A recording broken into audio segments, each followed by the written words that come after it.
Emma remembered very well how her father left the family, trying to take almost everything that could be taken out of the apartment. She then returned quite late from celebrating her friend's birthday and almost fell, tripping over a pile of equipment and things, for some reason piled at the threshold. The girl even thought that someone had gotten into the apartment and was about to jump out into the entrance. But she heard the voices of her parents coming from the large room, which served as both a bedroom and a hall for receiving cheerful companies on holidays. Hastily taking off her boots, hanging her jacket on a hanger and throwing her backpack on the floor, Emma went to find out what was happening. And I found a strange and terrible picture. The parents quarreled as much as never before and did not even pay attention to the daughter who looked into the room. Emma, instead of her adored father, seemed to suddenly see a completely stranger instead. Cruel, screaming, with a pulsating vein in his neck. It seemed that this angry stranger would right now begin to destroy everything in the apartment. But instead, he methodically walked around the room and collected things, without ceasing to swear with his wife. Why did you decide that I was suitable for the role of an idiot? When were you going to tell me the truth? Never. Why were you so sure that I wasn't going anywhere? I thought that I was a complete fool and even stopped hiding my adventures. That's great. Don't think that this will continue. If you file for alimony, you know I will challenge it. Let them do the examination. I now know that all these years I was raising a daughter who was not my own. Emma froze on the threshold, shocked by such strange news. But the girl's mother did not look confused or offended. If she had cried, claimed that a mistake had occurred, and offered to double-check everything, but no. The woman answered her husband no less aggressively. Oh, Andrew, you made me laugh. He doesn't want to pay child support. Will you demand an examination? Who will you make worse off from this? How are you going to explain to Emma that she is no one to you now? Will your heart not yearn for her? Remember how great you play with her, go skiing, even go fishing in the winter and go in the summer. What? Will you forget all this? Will you throw it out of your head like garbage from a bucket? Good father. I instantly forgot my daughter. So the man furiously threw everything in his hands onto the floor and swung his hand to hit his wife, but resisted and shouted, "Nakin years him. How can I still treat her if she is a clear reminder of your sin? You knew that I wouldn't forgive betrayal. Why then did you force me, although there was a risk that everything would be revealed, to raise someone else's child? Couldn't you wait for me?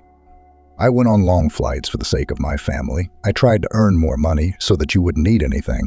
When Emma was born, I began to work even more. Why, with a child in the family, you need so much?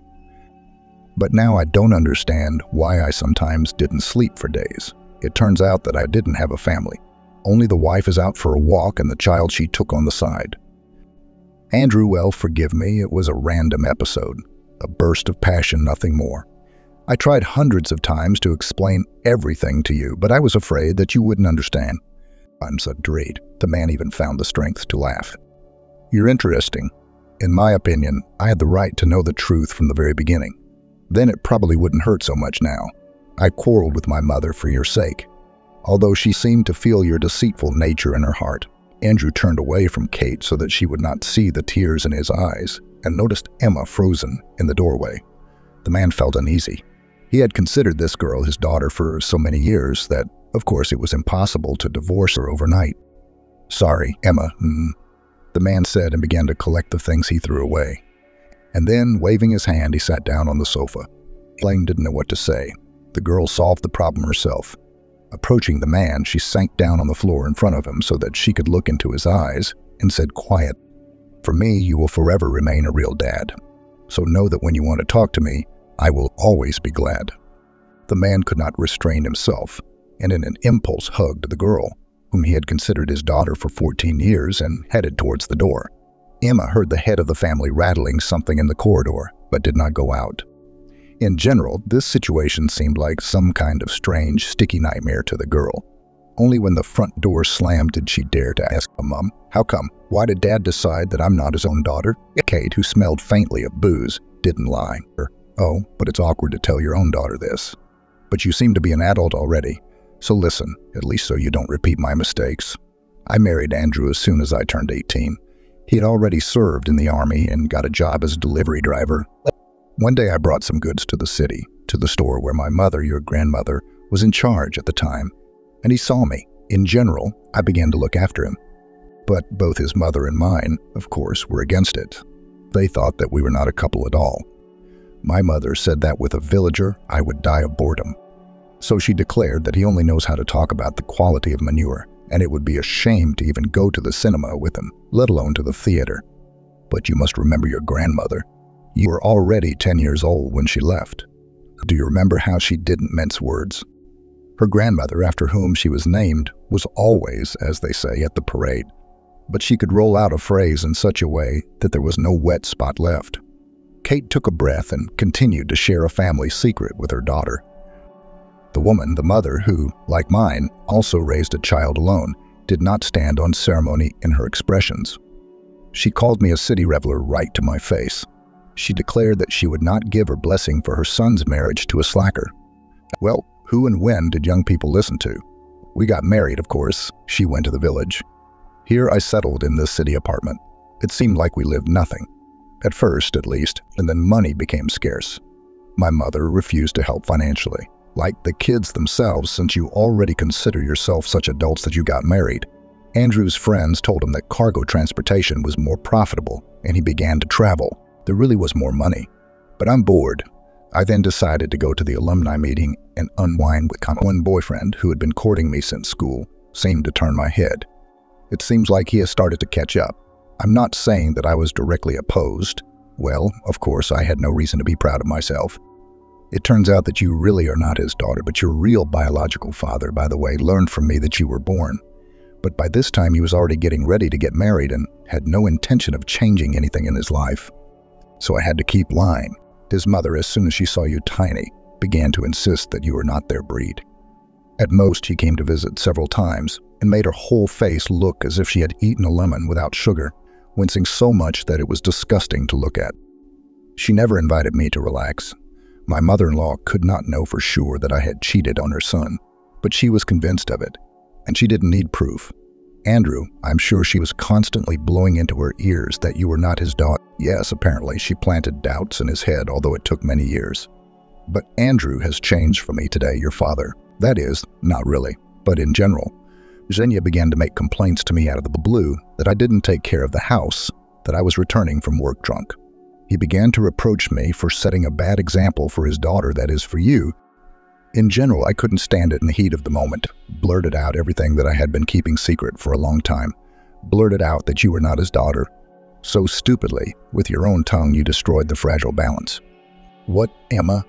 Are you going to blame me for not being able to save my family? The girl did not understand what to do. She was drawn to her father, and paradoxically, she also felt sorry for her mother. And it was also incredibly painful that the familiar world was collapsing. In Emma's class, there were many students from single-parent families. They seemed to be trying to pretend that the presence of both dad and mom together was indifferent to them. But the girl still caught the inadvertently manifested notes of envy. Emma was sincerely happy, considering her parents quite happy. Until this evening, her family seemed like a calm haven to her. And now it turns out that there was no idol, total pretense. There was nothing left of Emma's good mood with which she crossed the threshold of her house. It's an unclear, and therefore even more frightening, prospect loomed ahead.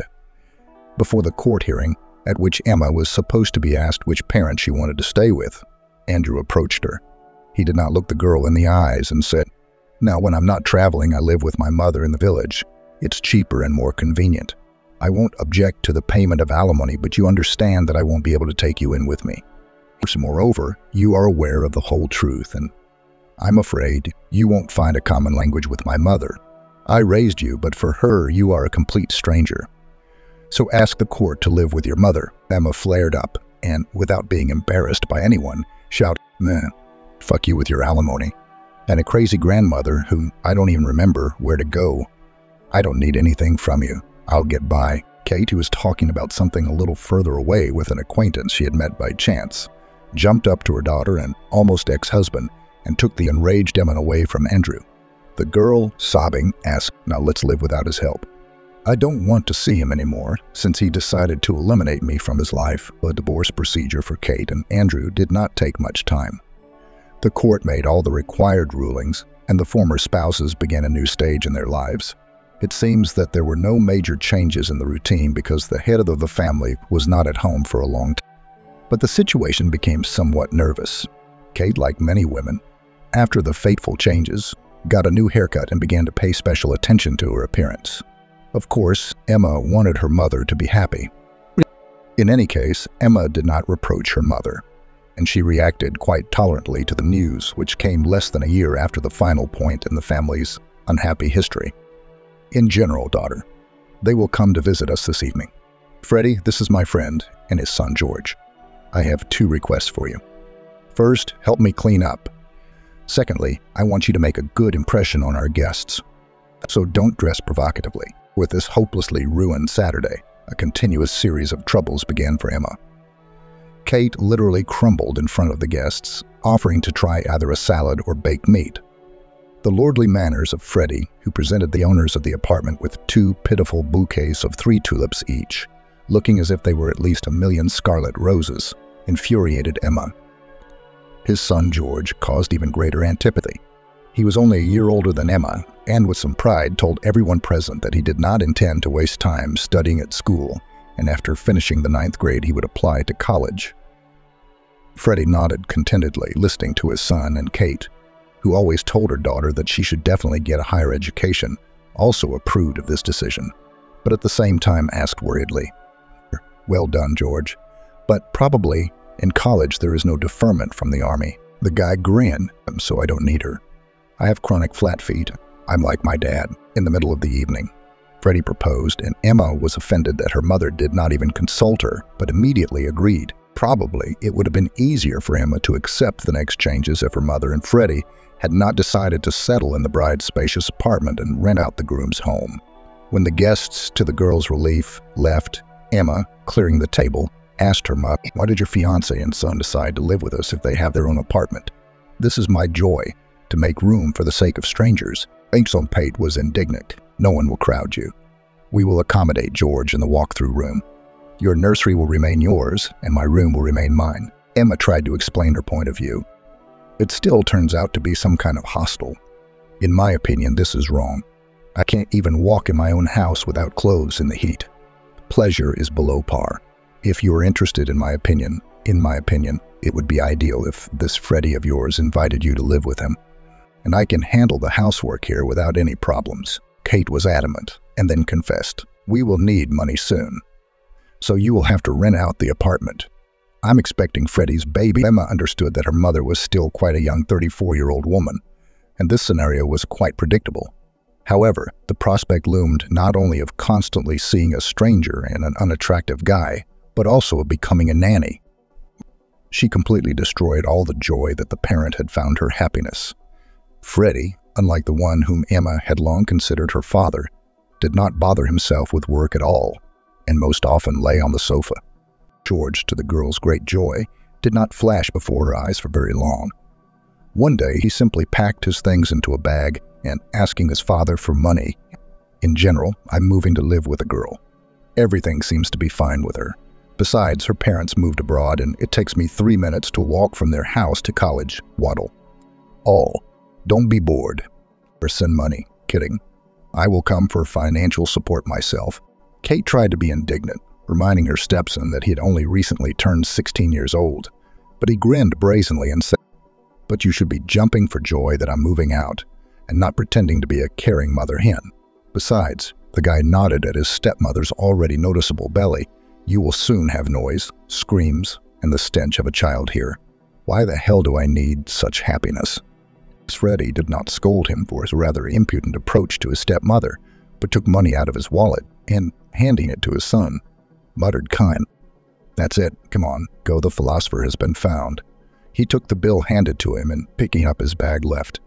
Just before the year 2000, problem and possible computer equipment failures were seriously discussed on TV.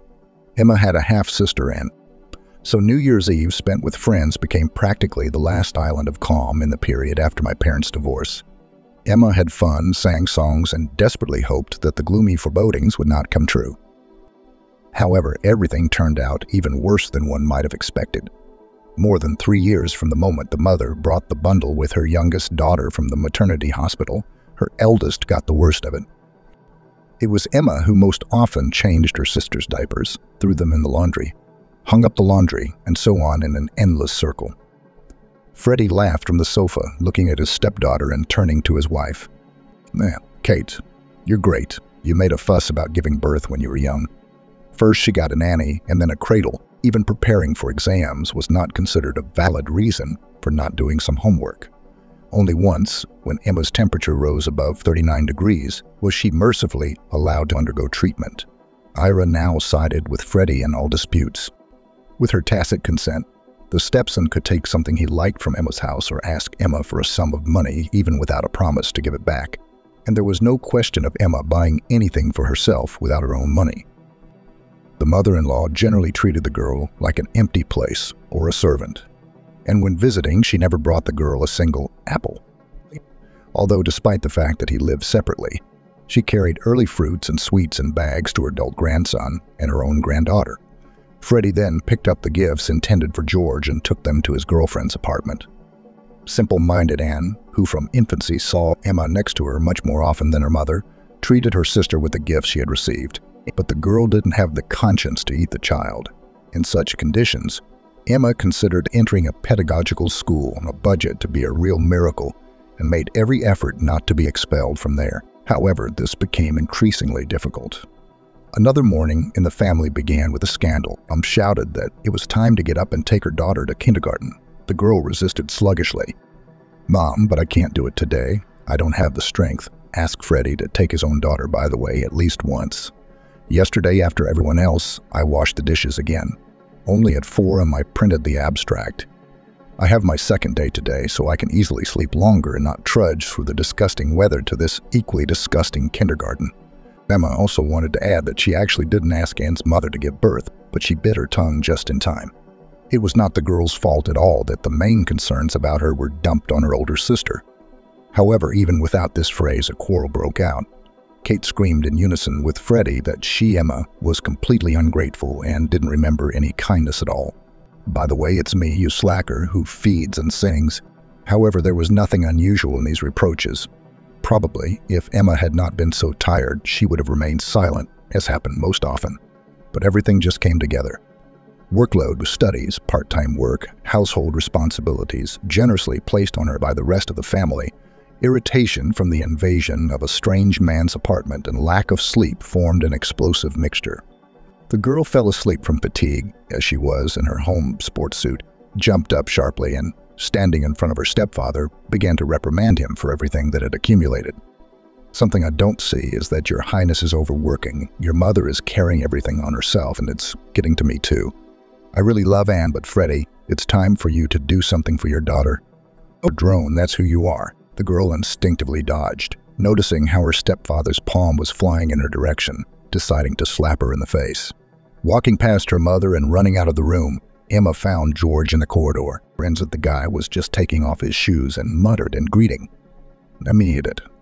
I haven't eaten since yesterday's lunch. She started a scandal with me out of the blue and didn't even let me go home. I've been staggering all night and my stomach is just cramping from hunger.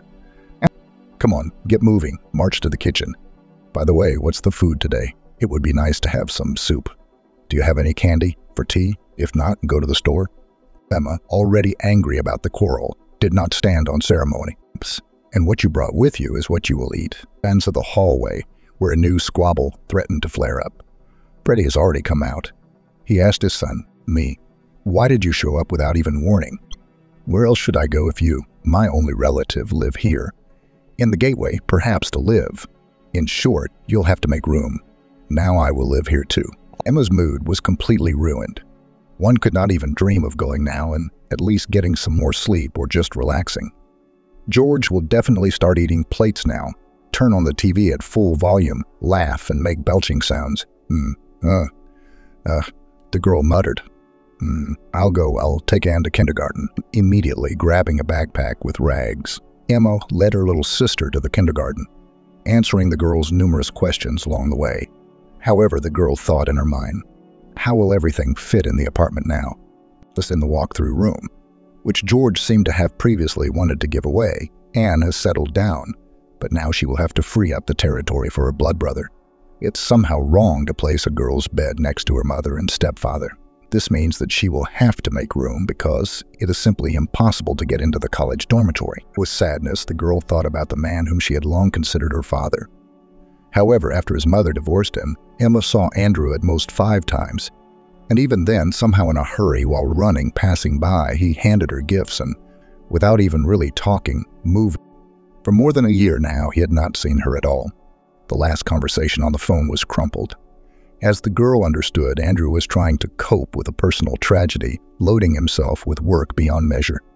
Attempts to call him were unsuccessful, but there were no replies to the SMS sent. Probably, if Mom had kept quiet about the secret of her birth, everything would still be fine with them. Now the girl has to suffer for her mother's old sin. As expected, in the evening the furniture was rearranged in the apartment, and with Anne's bed there was even less free space in the already small girl's room. But there was no other choice. The girl flatly refused to be accommodated in the walk-through room, which prompted a contemptuous remark from George.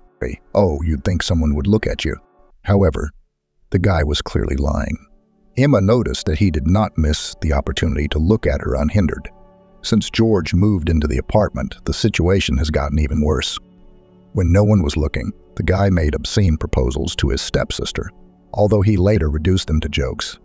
He hit the girl with slashes and slaps in the area below her back and laughed impudently in her face, noticing the fear in Emma's eyes. The girl repeatedly complained to her mother, who promised to deal with her stepson, but the conversation did not have any positive effect. George didn't care about Kate at all and, rolling his eyes, imagined the whole situation in such a way that it was naughty, but Emma who was pestering him. And Freddie, who was advised by his stepdaughter to reason with his son, began to defend him. "And you turn your sirloin smaller in front of George, also for me, depicting holy innocence." There is generally no place to test on modern girls. Emma realized that there would be no help from her mother, much less from her arrogant husband. Sometimes George went somewhere for several days. Only then did Emma sigh relatively calmly. One summer morning, Anne was taken to kindergarten by her mother, who needed to leave the house early so her eldest daughter could sleep a little longer, gaining strength before the last exam. However, Emma was in vain to rejoice at such luck, because while she was taking a shower, George opened the door to the bathroom in the most unceremonious manner, tearing out the latch on one side. Smirking, George said to his stepsister, hiding behind a translucent curtain, "Hey, move over. Or should we start with me rubbing your back?" Grabbing the first bottle she came across from the shelf, the girl threw it at the impudent man. It's unlikely that this could have scared him off, but someone rang the doorbell of the apartment demandingly. George muttered that he had been interrupted at the most interesting point and trudged off to see who had come. Emma hurriedly put on her robe and ran into the room to get dressed, but the strength of the door did not inspire confidence in the girl. And quickly getting dressed, she took pepper spray out of her backpack, deciding to use it without any warning if George got in her way. Without even drying her hair, she began to make her way to the exit. And fortunately, she did not meet her stepbrother. Judging by the sound of the water, he was in the bathroom. The girl was furious. She was running out of patience. Of course, she could change the protection to a stronger one, but she understood that this would not solve the main problem. She is defenseless in front of George, who does whatever he pleases. The girl did not intend to become a victim, so she planned a serious conversation for the evening. Having passed the last difficult exam scheduled for that day, even better than could have been expected after the stress experienced in the morning, and thus closing the summer session, Emma was glad that at least this problem was behind her. As agreed, the girl followed her sister into the kindergarten, and on the way home she was thinking about how to start a conversation with all the inhabitants of the apartment. The girl didn't want her little sister to witness the scandal, but she could be sent to the nursery to watch cartoons. What child would refuse? Meanwhile, she will put before everyone the main question that George living in the apartment is in no way acceptable. After Anne rushed off to the nursery, Emma asked to stay in the kitchen for Freddie, who was about to go to Emma's favorite sofa in front of the TV. George clearly did not expect that Emma would dare to talk about his morning prank and immediately began to make excuses. "I didn't know that the bathroom was occupied." It was obvious that he was lying, and the girl blushed with indignation. Oh, what a dunno. Didn't the fact that the water was on and the bathroom door was closed from the inside tell you anything? Why are you lying?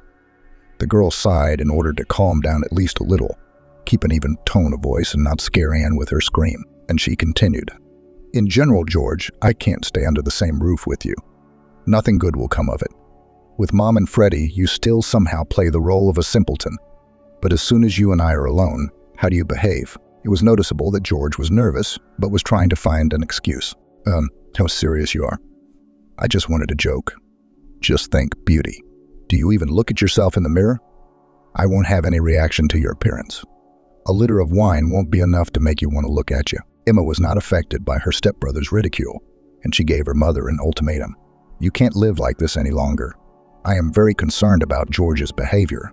Mom, in short, either you kick him out or I'm leaving. Betty had been silent before, but intervened in the conversation. No, so go away. Get down on all four sides. You provoked George yourself. As the saying goes, it is true that if the dog doesn't want to, then the dog won't jump up either. It wasn't enough for you to accuse him of committing any illegal actions. Come on, get lost. There is no point in throwing mud at my son here. Emma was offended not so much because of her stepfather's words, but because her mother didn't even think to protect her. Kate was silent. She generally acted as if she had already talked about this topic with Freddie for a long time and decided everything was not in favor of her daughter. Mom, why are you silent? What? You can't even say a word in defense of your daughter, whom your husband is now insulting. Or do you also think that I'm provoking? Or is the presence of pants in the house more important to you with what will happen to your daughter even with two? Anne is also in danger. You never know what will hit this George in the head. She is small, and he will generally be able to cope with her. Freddie got furious. You rubbish. Keep your filthy tongue shut. Once again, I hear such suspicions towards George, and you'll instantly fly out of the apartment. From her stepfather's impudence. Emma was even confused for a few moments. She had no decent words. And then she, trying not to scream, asked, Is it okay that this is my mother's apartment and I am registered here? How am I going to fly out of here? Maybe you and your youngest will liberate the territory. It's high time for George to join the army. But you made a fuss, somehow got him off. And now this slacker is groping me out of excess strength. So let him get out of here before I break his empty head. When will he pinch me again or dirty me with his eyes? Let this precious one go to his apartment, which is for rent, or, in the end, let him rent.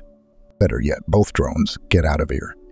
Kate did not know how to extinguish the conflict that had broken out in the family and asked, Let us all calm down, and tomorrow we will calmly decide everything. Emma was unpleasant about her mother's attitude, but she was so tired of arguing and fighting for her right to live in safety that she didn't even wash the dishes, as her stepfather tried to order, and went to bed. Emma had gloomy premonitions. Judging by my mother's behavior, she is not going to drive any of the men away. This means she will have to leave. Okay, at least the session is left behind. You can, as an option, ask to go to a children's camp somewhere, even if not as a counselor, as long as she doesn't stay here in her home apartment, where she no longer feels at ease. There was no sleep in either eye when she heard someone approach the room. From the creaking of the floors, the girl realized that the person on the other side of the door was trampling. Apparently, he listens to understand whether the girls are sleeping or not. It seems that the situation did not arouse any suspicion. The door handle slid down, and in the opening the girl made out the silhouette of George. He walked towards her bed and almost jumped when Emma's quiet voice rang out. If you take another step in my direction, I'll wake up the whole house. You will explain what you are doing in the girl's bedroom. He also answered in a whisper, or scared me. I'll think something. The stepbrother was approaching, and Emma, without hesitation, screamed. She screamed at the top of her lungs, as if freeing herself from accumulated irritation and anger. The girl no longer cared. She was not stopped by the fact that the awakened Anne and the neighbor downstairs, a not quite adequate bilious man, knocked on the radiator. Emma did not stop screaming even when her mother and stepfather appeared in the room. The girl fell silent only when Kate splashed a glass of water on her younger daughter's nightstand in her face. This did not calm the girl down, but made her cough from the liquid that got into her mouth. Anne came in crying. Kate reprimanded Emma about her selfishness and bad upbringing, but the girl didn't care. Under this terrible cacophony, Emma hastily collected her things. I won't stay here for a second longer. I seriously doubt that George showed up here in the middle of the night to ask for forgiveness. In general, Mom, I wouldn't expect you to pay for your share in this apartment or completely remove this bastard from my field of vision. Freddie looked with clearly discernible anger first at George, then at his furious stepdaughter, and did not react at all to his daughter. Kate, clutching her head, went to get some medicine, reporting to nowhere. Lord, what kind of disgusting thing is it to organize a material showdown in the middle of the night? I need to take a sedative. Emma sat down next to Anne, stroked her head, said goodbye, and passing by the kitchen, where her mother was sitting at the table, reminded her, I'm waiting for a call as soon as possible. I'll come for the rest of the things later. I hope everything will be safe. The girl was shaking with anger, but she stubbornly walked to the station to go to the only person who could help her. In the waiting room, Emma opened a notebook for secrets, which it seems was given to her by her neighbor in either the 3rd or 4th grade, and I found the entry among the pages of the desired one. Andrew wrote this line a long time ago, when the girl still had what she thought was a strong, happy family, and said that this was his mother's name and her address.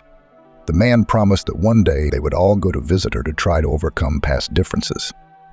The girl got her bearings and bought a ticket to the station closest to the one she needed. Judging by the information, we would have to walk about 4 kilometers, but this was not what confused Emma. She thought hard about what to say to Jane and how to introduce herself to her.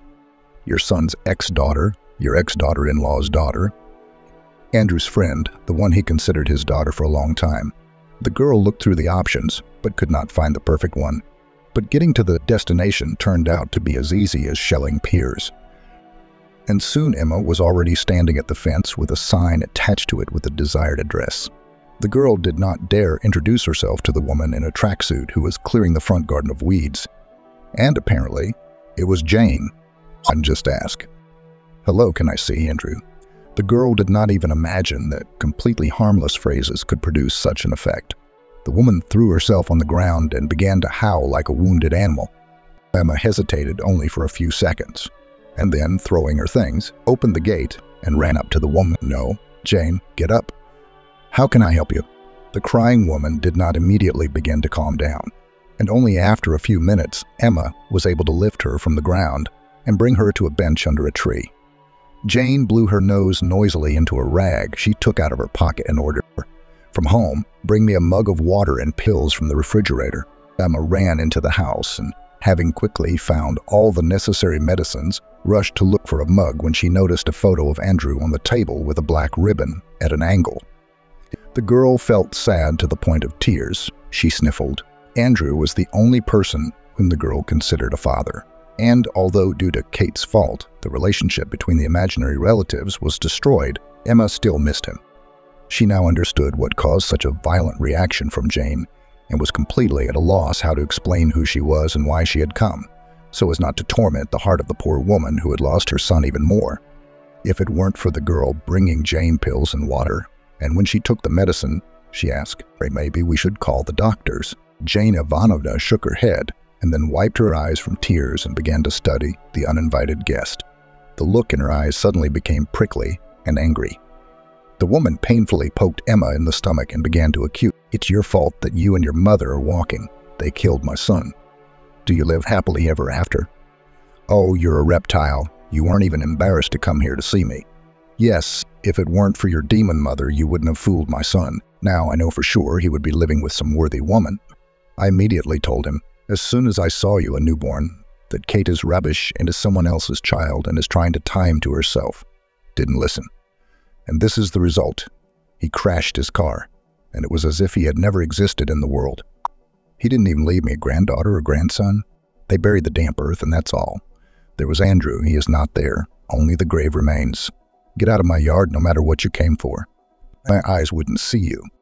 The woman, breathing heavily, rose from the bench and began to advance on the guest, showering her with choice abuse. Emma muttered an apology that Jane didn't seem to even hear and ran out of the yard, picking up her things thrown by the fence. The girl decided to visit Andrew's last shelter. Still, she could not perceive him as a stranger. She saw where the cemetery was when she walked to the house, and it was not difficult to find the grave of the son of such a hostess who was so angry with her, a simple cross with a photograph and a plaque with 2 dates. That's all that's left of Andrew. Emma, as if all restrictions had been removed from her, began to tell everything that tormented her in front of the grave. Tears flowed down her cheeks, and she kept complaining. "Daddy, I don't know what to do at all. I need to look for housing because my heart feels that my mother is not going to exchange the apartment. I don't want to huddle there with these people. And it's just a pity. But not only can I help her, I can't help myself either." Of course, Emma did not expect that inspiration would descend on her in the graveyard and she would understand how to act further. But after talking out loud about my misadventures and sobbing, wistful emptiness set in. Having said goodbye, Emma came in from the side and, holding out her hand, stroked the photo of Andrew. "Goodbye, and don't be offended if I can't come for a long time." Emma wandered back. There were logs piled up near a fence near some house, and the girl decided to find out if there was any live-in work in the town next to the village. She took out her phone and became despondent. The smart device, the first assistant of a modern person, was completely discharged. Even without this trouble, my nerves were on edge. And although Emma thought she had no more tears left, she burst into tears again. The girl did not notice anything around, not even the buzzing of mosquitoes trying to sting unprotected parts of the body. Emma almost jumped when a mocking male voice was heard above her head. "Pearl, have you decided to build a pond here? But this is no good. We specially stacked the logs here for wiretapping, but here you are silent about them. Get up and come with me." Emma raised her head, wiped away her tears, and looked at a handsome man of about 25 years old standing in front of her. The stranger extended his hand to her. "Well, what kind of tragedy happened?" Emma did not share the details with the man and blamed her tears on her dead phone. "If you have a charger, then this is not a problem. My house is behind you. There will be a free socket. Let's go too." The man extended his hand to the girl, but Emma did not dare trust the stranger. "Ted, he ate you." A woman walking down the street shouted. "Who is sitting under our fence?" "Ted is me, and this is my mother coming." Judging by the bags, the evening bus arrived and the driver and sister gave us gifts. "I'll run now, I'll meet my mother, but don't go anywhere. We'll solve the problem with your phone." Emma had nowhere to go. Without the information support of her smartphone, she felt too insecure, and suddenly afraid that she might have forgotten the charger during her hasty preparations. The girl opened her bag and began to look for it. To my great joy, I had it with me. Emma exhaled. Now all that remains is to find a place with an outlet. She could try a local store, but she had no idea what hours they were open until, having taken the bags from his mother, walked first and, hugging the girl, asks, "Well, now aren't you afraid to go into the house? We won't be alone." Emma replied, "Well, I'm not afraid, but it's probably not very convenient." "Nah, come on. What's your name, by the way? Otherwise, my mother won't understand that I'm taking an unfamiliar girl into the house so easily." "Emma, well, it's very nice. Take your things and follow me. You will meet your mother at the house. Otherwise, I see that you have already been bitten by mosquitoes." Fred put his bags on the floor in the kitchen and started charging his phone. "But it seems to be blinking. Now you have to wait a little, and then you can turn it on and use it." "Thank you." Emma began to thank, but didn't have time to finish. The mistress of the house appeared in the kitchen, breathing noisily. Looking carefully at the guest, she rested her hands on her wide sides and asked her son, "Ted, is this girl not one of ours? Explain who this is. Did you meet at our house or what?" "Mom, this is Emma." "Emma, this is my mother, Mary." The woman frowned. "I needed to see Andrew." Emma paused to control her emotions and continued, "Unfortunately, I was late." Mary turned to Ted. "No, this is not my own daughter. She complained at the bus stop. She says she came, gave me a heart attack and left somewhere." But couldn't resist making an ironic remark. If my aunt had a heart attack, well, would she not go to the first aid station, but go to the bus stop? Are there any alternative methods of treatment practiced there? Mary, as if not noticing the guest, answered her son. "Oh, Ted, you just need to be sarcastic." She wanted to pull this girl by her hair. She said that she regretted that she didn't give her mother a kick in the ass. When Andrew brought her to the house to meet her, the mother immediately guessed that her son would be unhappy with this woman. That's how it happened.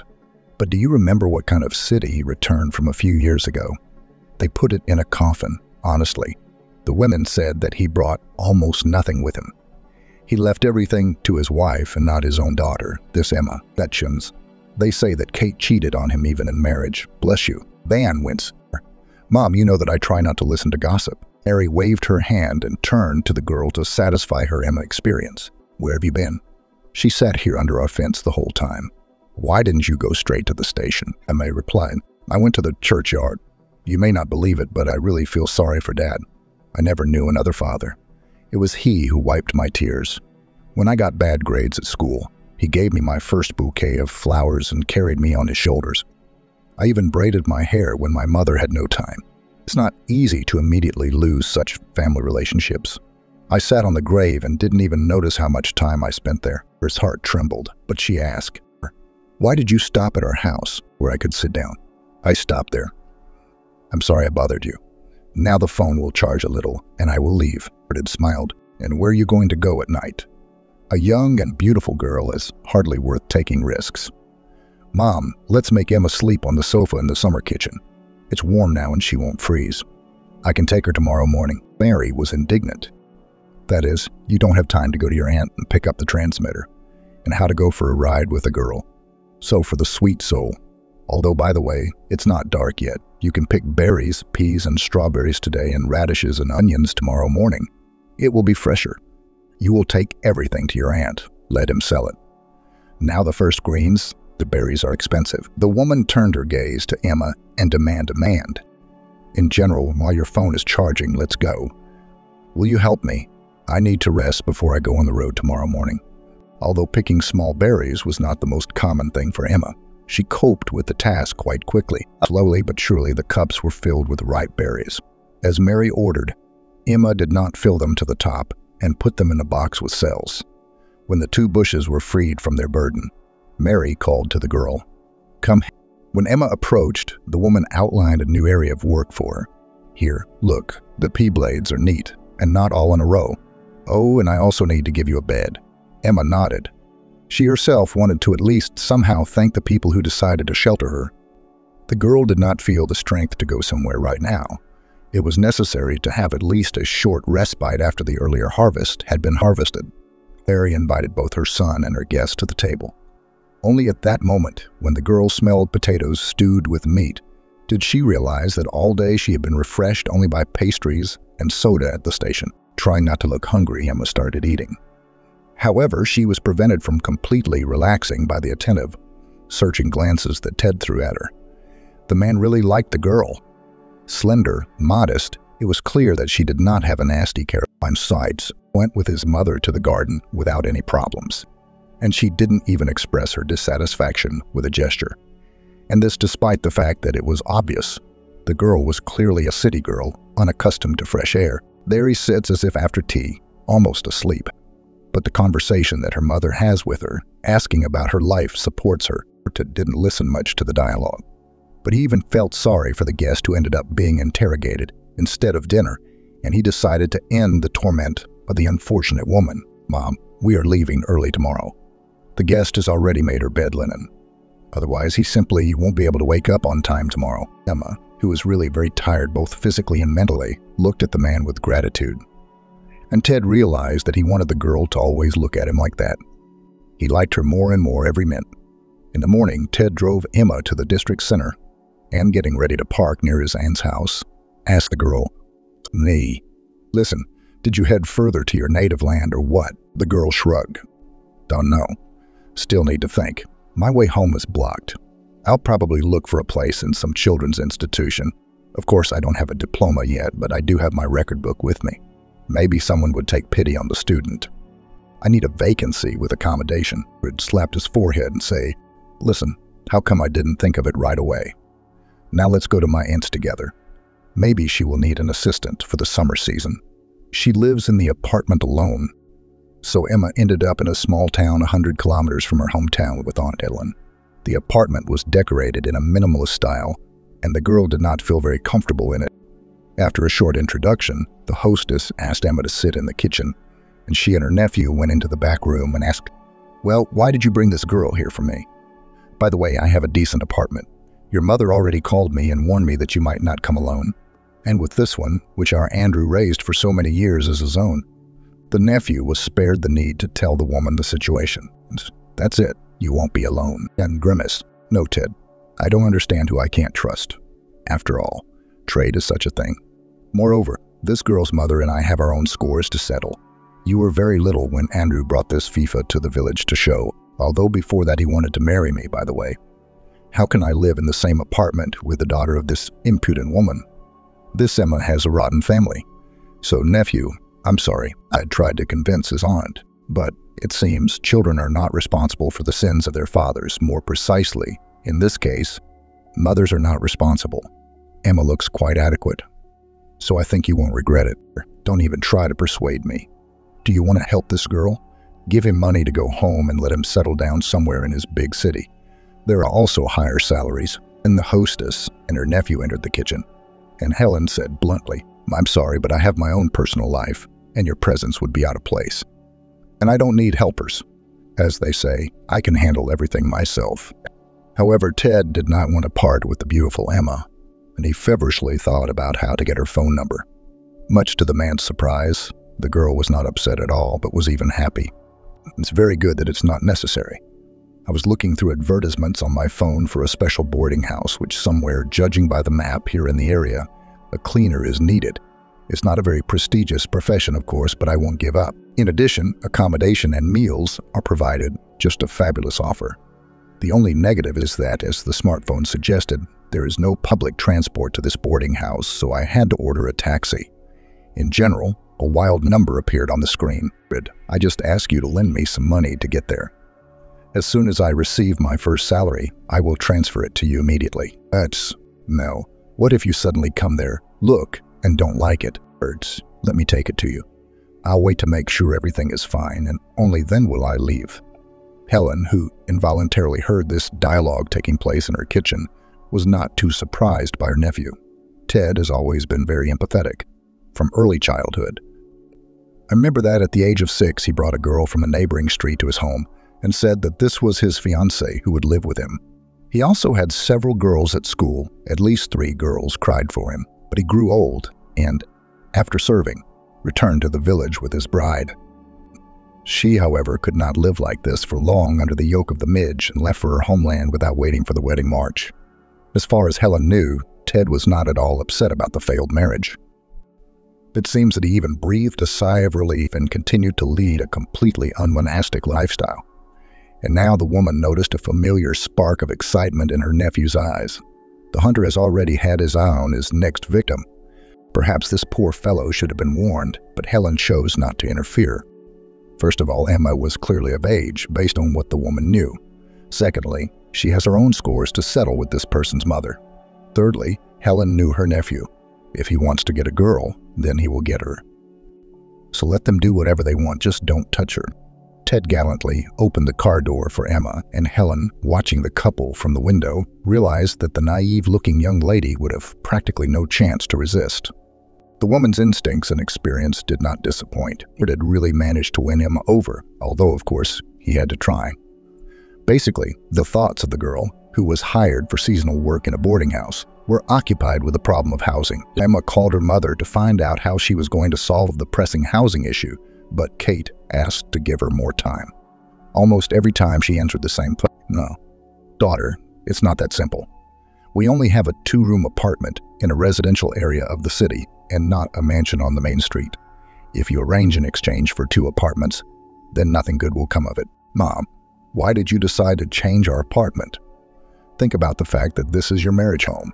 If you decide to exchange it and then buy another apartment, then your hubby will be able to claim part of it if something happens. It seems to me that the easiest way is to move George into the apartment that his father rents out. From the silence that hung on the phone for a few seconds, Emma guessed that there was some problem that she didn't know about and asked directly, Mother, just answer me honestly, what's wrong with your Freddie's apartment? Does he even have one?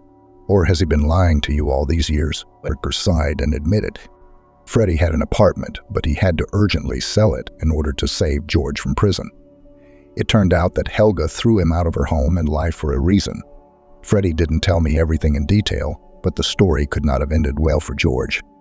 It's good that the injured party agreed not to contact the police, and the matter was settled peacefully. In general, this is the situation, daughter. Emma constantly tried to convey to her mother the idea that a person who had to buy freedom at the price of an apartment could be dangerous. Mom, do you understand that you are putting yourself and Anne in danger? Obviously, this George didn't pick flowers from a flower bed or took change from other people's pockets. It turns out he committed a rather serious crime. And Daddy worked hard. Instead of allowing his son to go where he belonged, he sold the apartment and paid off fair retribution. Well, okay, Freddie is not afraid of his offspring. But why do you allow George to be with you, Anne, under the same roof? Let him work, rent an apartment for himself, preferably further away. Emma was not so much tired from the work, which, to be honest, was a lot, but from the constant persuasion. She couldn't convince her mother to change her mind and push her to block George's access to the apartment. The only outlet for the girl was communication with Dima. The man came to see her every weekend, and sometimes on weekdays. During meetings, he showered me with compliments and brought various sweets and natural village products. The fewer days remained until the end of the last shift, the more worried Emma became. Without even knowing what to say, the decisive factor was one of the conversations with Dima, who, hugging her tightly, whispered in her ear, "Oh, Emma, my Emma, she just bewitched me. How will I live without you? I don't even know. Let's transfer to correspondence and move in with me. I will be lost without you. I will wither away. I understand that you are all so lofty and Emma was silent, but she liked the idea of moving. She herself felt that Emma had fallen into this man who cared so much about her. Besides, if she accepts the invitation, she won't have to return to her mother's apartment and look at the disgusting faces of Freddie and his offspring. Of course, it will take longer to study in absentia, but it will be possible to live with Emma's loved one, even without formalizing the relationship.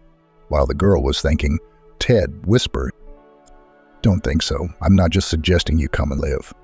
I understand that this is probably important to you. Just a little before the wedding happens, you will come to me. That's all."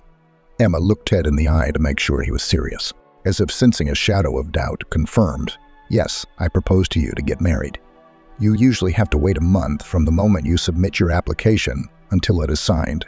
But this means practically nothing. You will live as a wife from the very first day Emma crossed the threshold of the house." She was spinning in a whirlpool of happy worries. The mother did not feel joy that her son brought Emma home as a bride, hearing laughter from Ted's room. Lemon frowned with disgust and quietly whispered, "They are having fun. If only they were ashamed of me." They decided to have the wedding on seemingly neutral territory, near which Emma spent the summer. The bride, who already knew that she had become pregnant by Emma Ted, did not want a large celebration and was glad that her future mother-in-law supported her. "Oh, but now it's no longer fashionable to gather the whole village." "Yes, and that's correct. The money that would be wasted on food and drink would be better spent on something useful. The car needs to be replaced, the roof needs to be patched, and you should buy a bed that's not so squeaky." Mary couldn't resist mocking. As a result, Emma invited only her mother and Anne to sit in a modest cafe. Under no circumstances did she want to see Freddie and George at the table on a holiday. From the groom's side, only his mother came. Aunt Helen flatly refused to participate in the celebration. Both Ted, privy to the long history with Andrew, and the bride's mother understood why. Anne sat on her lap for almost the entire lunch. When, after modest gatherings, the bride's relatives and the newlyweds and their mother had to go in different directions, the girl even cried. Emma also began to cry. In general, she had difficulty controlling her emotions and nerves. After a month of living there, the restless Mary's nerves were stretched to the limit. The woman literally did not allow me to lie down and rest. All she had for Emma was to work in the garden and greenhouse, roll up jars with the harvest, cook and clean the house. Everything had to be done by the bride. He, of course, helped as much as possible. But Mary, noticing, for example, her son peeling onions for preparation, almost cursed him out of the kitchen. "What did you come up with? Do women's work, go out and do men's?" If life was not sweet for the unfortunate young woman in her mother's apartment, then here in general, she sometimes wanted to howl like a wolf. Mary stole almost everything. When Emma spoke about her pregnancy and that it was difficult for her to tolerate certain smells due to toxicosis, her mother-in-law went completely wild. Left alone with her daughter-in-law, Mary began to raise the young woman. "Don't pretend in front of me. Why wasn't I pregnant? You know, they used to give birth in the field and nothing happened. They were all strong." Emma didn't have the strength to argue or prove anything. She almost constantly wanted to sleep. From a cheerful and active beauty, she turned into an amorphous creature with bags under her eyes. Emma understood that the pregnancy was not proceeding at all the way her mother went with Anne, and she was scared. She once complained to Ted, Irene from your paramedic midwife center told me that swelling is a variant of the norm. When I began to say that on the internet, it was advised to conduct an additional examination for such symptoms. She openly cursed me. I'm afraid Irene is being too careless about what I tell her. My symptoms are not the best. Take me to the antenatal clinic, at least in the nearest city. Hearing this, Mary could not stand it. Yes, our Irene has as much experience as you are. Since she said that you have a normal variant, that means it is so. That's right, she sent you. The simulator, the lady spoke on our head. If you don't trust Irene, go. The bus runs twice a day. You'll leave in the morning, come back in the evening, and Ted won't have to travel around, and the budget will remain the same. You didn't bring a penny into the house, but you're still trying to ride into heaven on our backs. Having shown concern in this way, the future grandmother went to one of her friends, and Emma, left alone with her husband, began to persuade. Ted, please, let's take me to the regional center. I feel that no amount of dill can help my condition. Why take the risk? The man could, but the woman somewhere on the cheek and promised, okay, I'll think of something. However, in the morning, when Emma woke up, her husband was no longer there. The woman got dressed and looked out into the car yard. The husband was also not there, and Mary Vasilievna was busy in the front garden. Me. Good morning, greeted Emma's mother-in-law. Do you happen to know when Ted will be back? Else, without looking up from what she was doing, Mary answers. By the evening, Helen will probably have some kind of incident at work. And he rushed there to help. It became so offensive that tears flowed from my eyes. Why didn't her husband wake her up? Although he knew that she needed to go to the regional center, she would get ready in an instant. More precisely, she had everything already prepared for attending the consultation. Having filled a bottle of water, Emma took her bag and, trying to calm down, headed to the gate. Are you going far? I need to collect carrots. Otherwise, according to the forecast, there will be a ton of rain next week. The mother-in-law's voice came from behind the woman. When you sit down at the table, you are in the first row, and how to help, you run from the yard. Emma turned around and, not holding back her tears, answered, I need to go to the hospital, where Ted, by the way, could very well have dropped me off. Or did you specifically dissuade him from leaving alone? And I was fiddling with carrots. Very thoughtful of you. Mary was angry. Oh, that's how you spoke. Here you have warmed up the snake, you impudent freeloader. Emma did not listen to what other insults her mother-in-law would come up with and headed to the bus stop so as not to miss the bus. The woman managed to get a paid appointment with a doctor only around lunchtime. As Emma assumed, additional tests were ordered, which they also could not take from her for free. However, the fairly young doctor conducting the appointment advised me, of course, I have no right to force you to urgently run and get tested at a paid center. However, when I was in your place, that's exactly what I did. Now I have a 5-year-old son thanks to the timely diagnosis of the problem and correctly prescribed treatment. It's scary to think what would have happened if everything had been different. Emma thanked the doctor and, leaving the consultation building, called her husband. Ted, I'm in the center now. Please, I'm coming. I may not have enough money because I still need to take paid tests. The doctor wasn't particularly frightening, but it seems there's no point in delaying it since I'm already here. That man did not consider it necessary to apologize for leaving in the morning without his wife, and was even indignant. Do you know where I can get this money? Am I printing them, do you think? Emma, hearing women's laughter and squeals in the background, as if someone was tickling someone, was so surprised that she even ignored her husband's rudeness. Ted, your mom said that you went to help your aunt, and you were having fun somewhere. How do we understand this in general? However, instead of an answer, beeps were heard from the phone. Upon further attempts to call Ted, the woman heard that the subscriber was unavailable. In the paid laboratory, a charming girl filling out documents asked if Emma had eaten, made a discount, and after drawing blood, she even poured hot tea and offered cookies. Emma, embarrassed, asked how much tea and cookies would cost, and the girl laughed merrily. What are you talking about? Everything is free. There are vases of more candy. True, they are tiny but very tasty. Take it, don't be shy. Emma modestly took a few things, and having learned that the next day the results would already be sent to the specified email, thanked Emma's girl, who showed much more concern for her than her mother-in-law and husband. As soon as the woman came out into the air, Ted calls, "No, tell me where to go." "I am free." Emma gave the address, and soon she was driving with her husband towards his village. The tired woman did not want to cause a scandal, and as a gesture of goodwill, she offered him some candy. "Try me now in the laboratory," the girl from the reception treated me. The man, who was expecting a showdown, realized that the threat of a quarrel had passed and ate the sweet with pleasure. But Mary, as soon as Ted and Emma crossed the threshold of the house, began to throw thunder and lightning. Son, this is just a disgrace. Okay, you left to help Helen.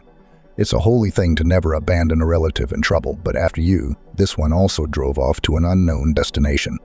Emma indignantly tried to defend herself. "Actually, I told you and Ted that I was going to the regional hospital. By the way, I care about your grandson's health. The doctor said that tests need to be done and that swelling like mine is not normal." And elderly woman chuckles. "These doctors just want to extract more money from simpletons. And in general, it is still unknown whose child you are carrying. I probably slept with half the boarding house staff. And you want to send it to Ted.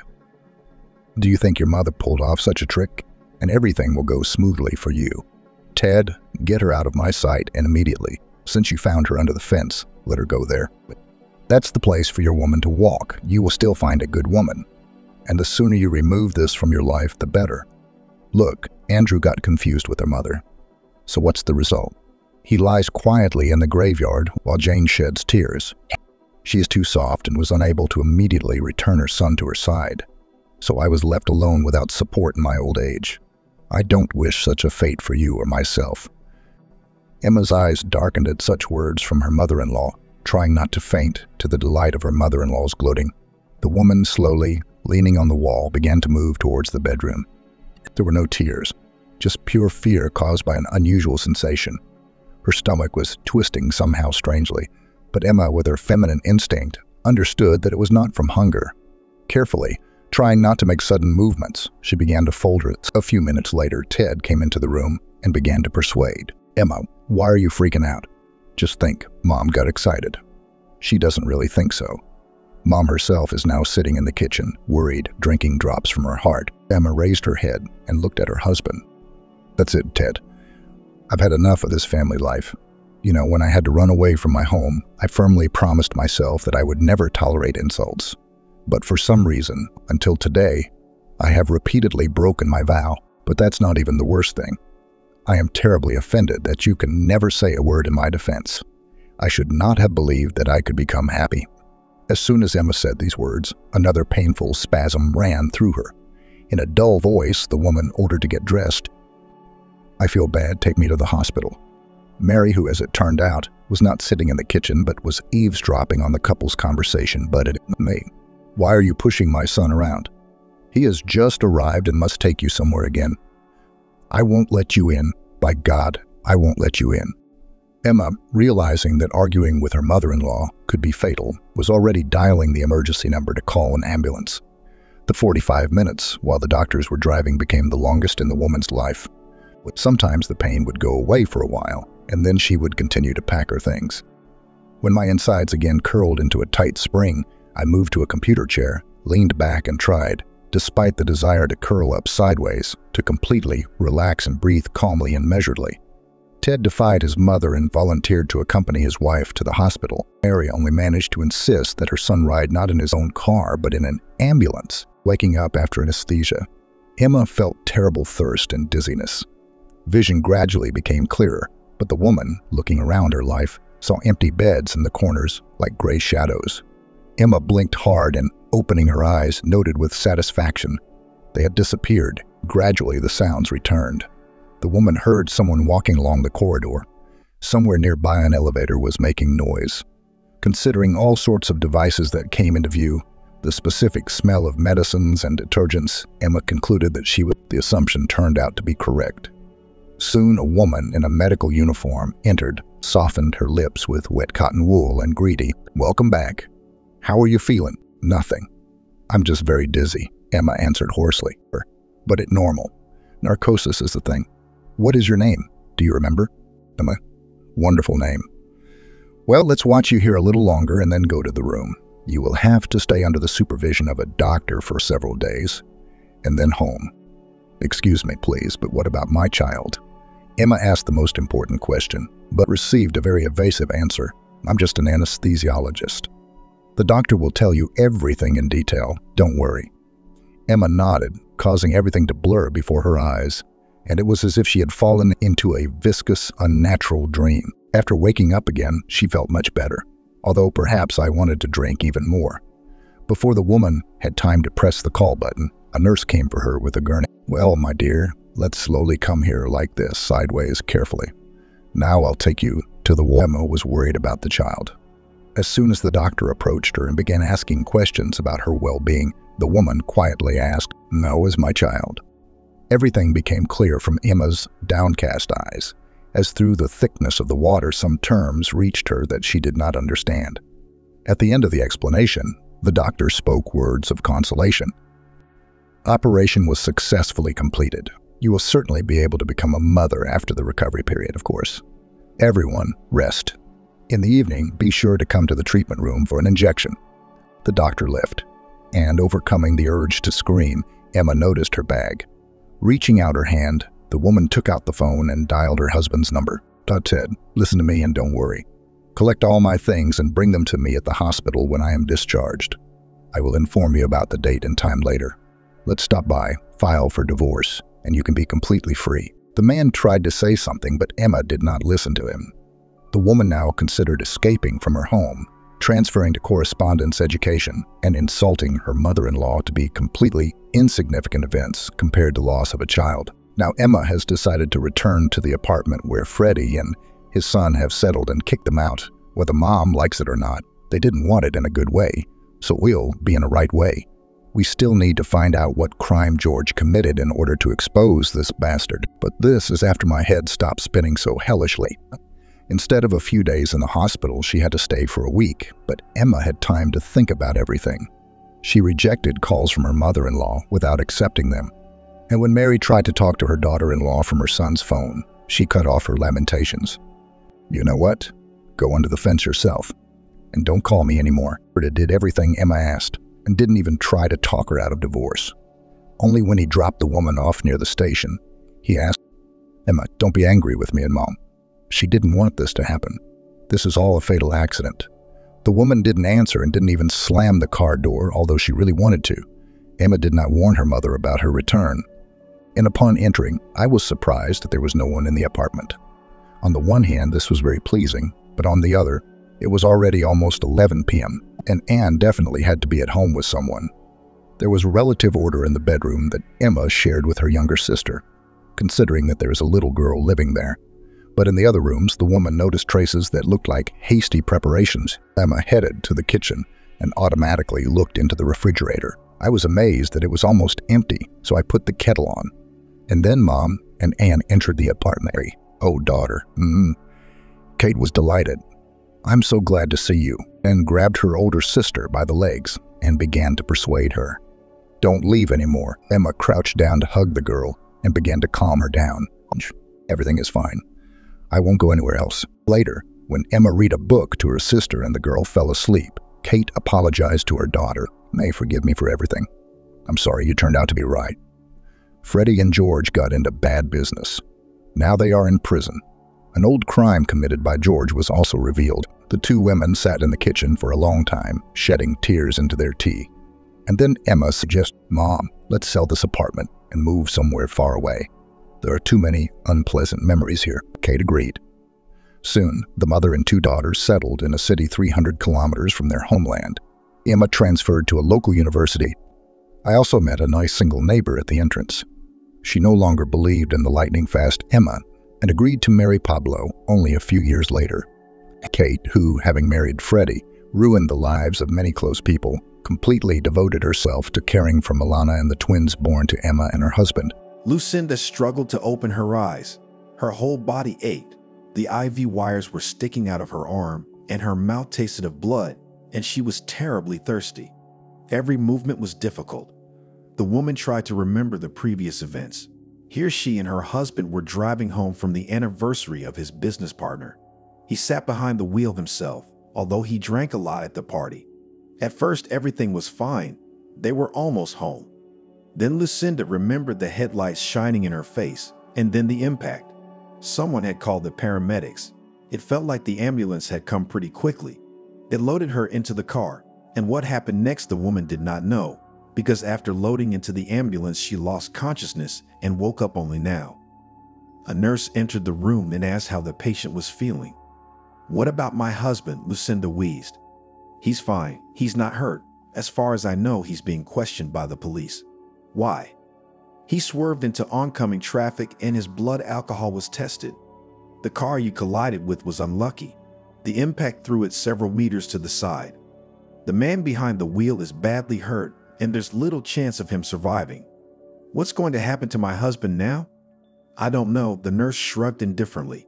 "Most likely he will be taken to the station as there is no threat to his life." Lucinda was very frightened.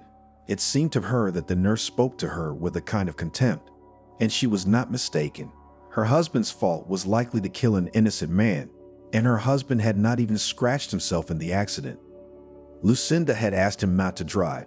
She'd asked him to call a cab, but he hadn't agreed, and this is the result. Maybe it was for the best, Lucinda thought as she drifted off to sleep. Lucinda had met her husband about 5 years ago. She'd been working late that night.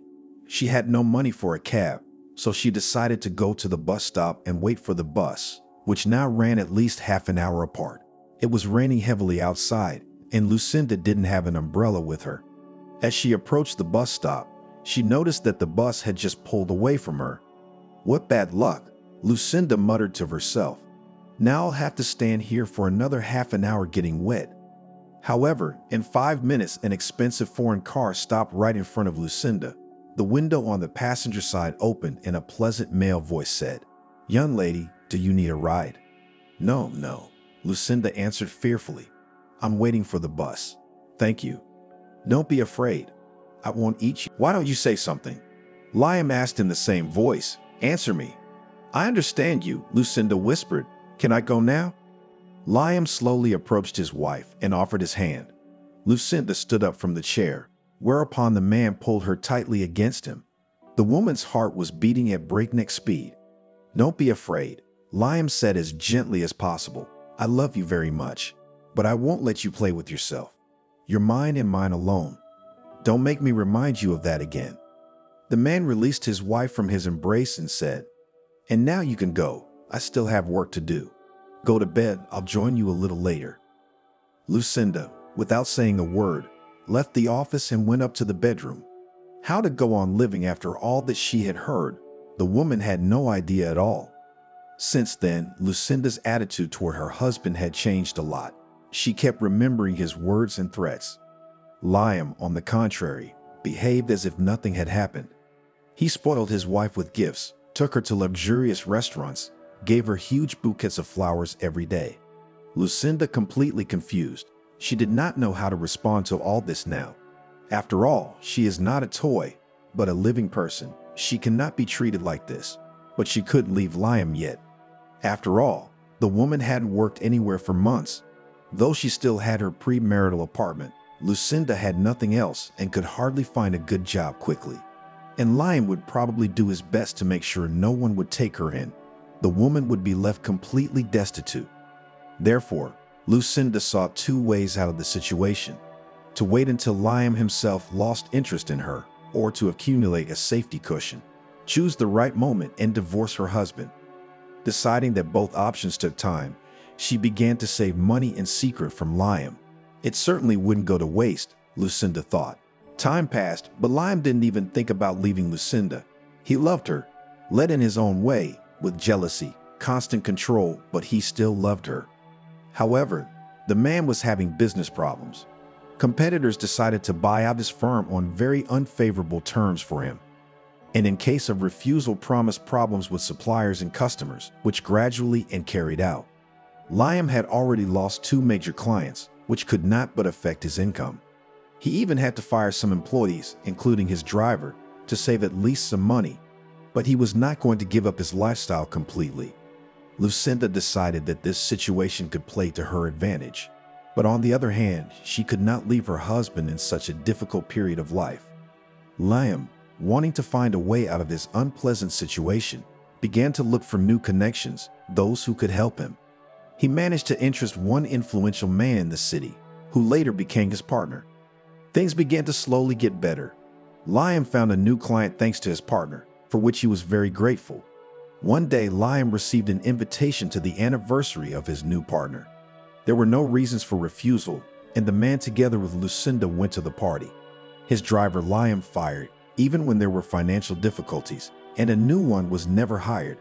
Therefore, the man himself sat behind the wheel of his car. The holiday was held at the highest level. Liam managed to meet new useful people. The same could not be said for Lucinda. She was bored among these people, so she pretended to be sick and asked Liam to let her go home in a cab. But he decided to drive his wife home on his own, especially since he'd already made all the necessary acquaintances. Lucinda asked him not to get behind the wheel after so much alcohol, but the man did not listen to his wife, saying that he is no longer a boy and can make such decisions himself. In the end, all this led to the fact that Lucinda ended up with injuries in the hospital. In the next room, on the verge of life and death, lay a guy who drove into her husband, and Liam himself was questioned by the police. Lucinda woke up the next morning. A familiar nurse was fussing over her bed, doing something with her IV. When she noticed Lucinda was awake, she turned to her. "How are you feeling?" she asked in an indifferent voice. "I don't know," Lucinda replied. "Probably like any other person after an accident. The police want to talk to you. Will you be able to do that now?" "Yes, of course," Lucinda said confusedly. The nurse headed for the exit, but the woman stopped her. "Wait a minute. How's the guy my husband and I crashed into feeling? I didn't think you'd be interested in that. Although you probably just want to know what kind of punishment to expect for your husband. He survived tonight, which is a good sign.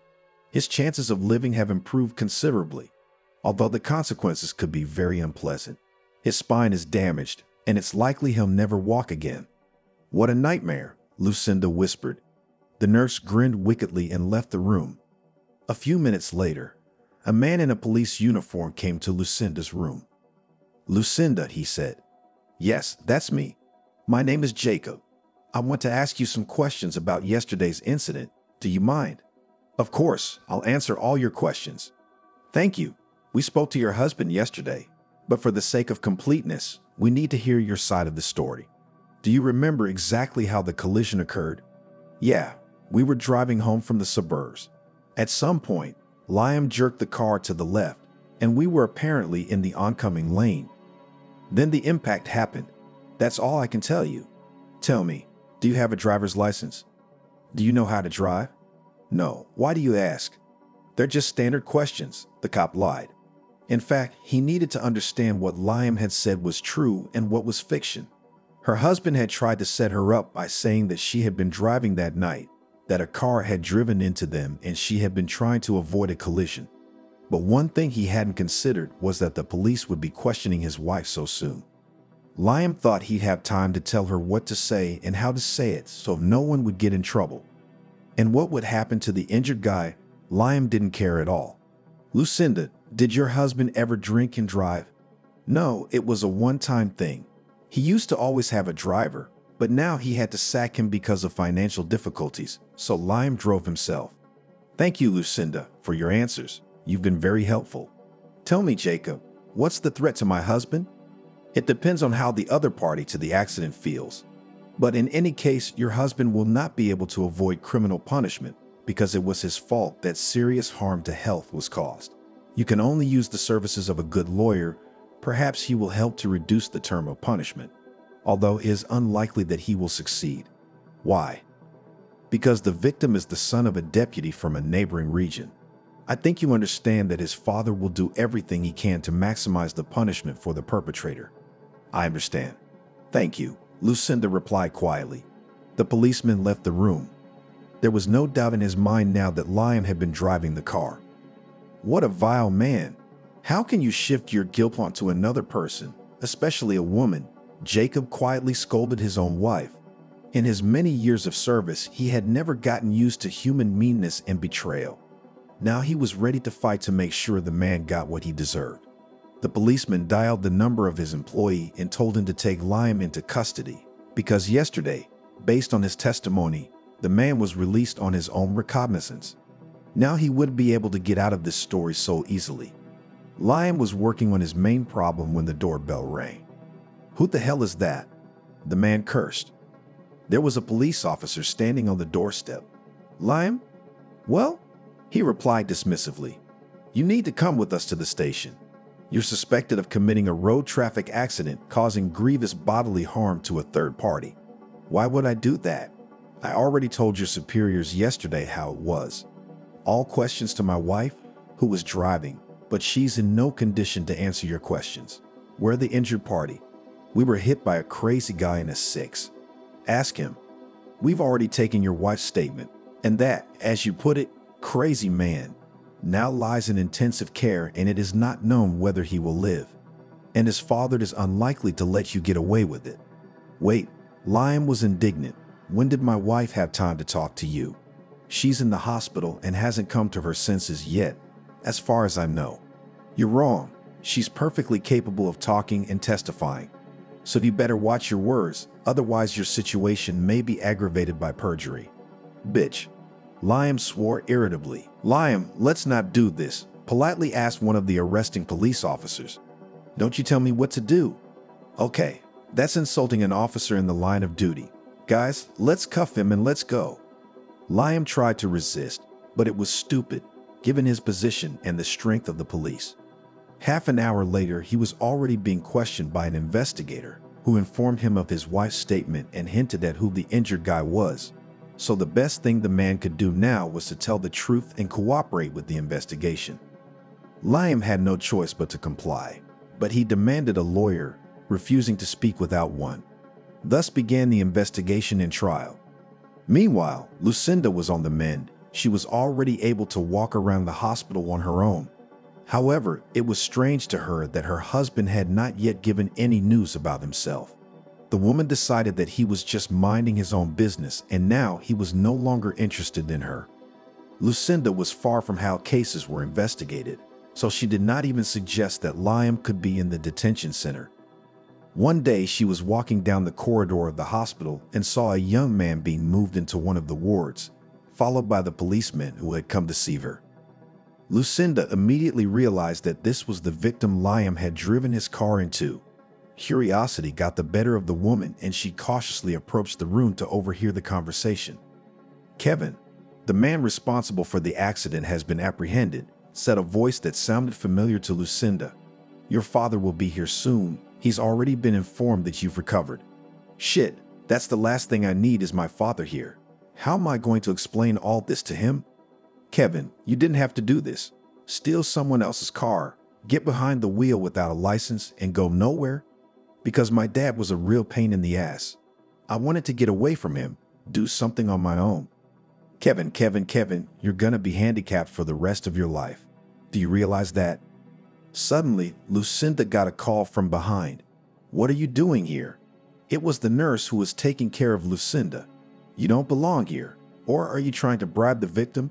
You're getting ready." "What are you talking about?" The woman was indignant. "Why should I bribe him? I'm only interested in his condition. You're all the same. Damn rich people. First you make a mess of things, and then you hide and think about who would bring money to whitewash yourselves. The guy's lucky to be alive, by the way.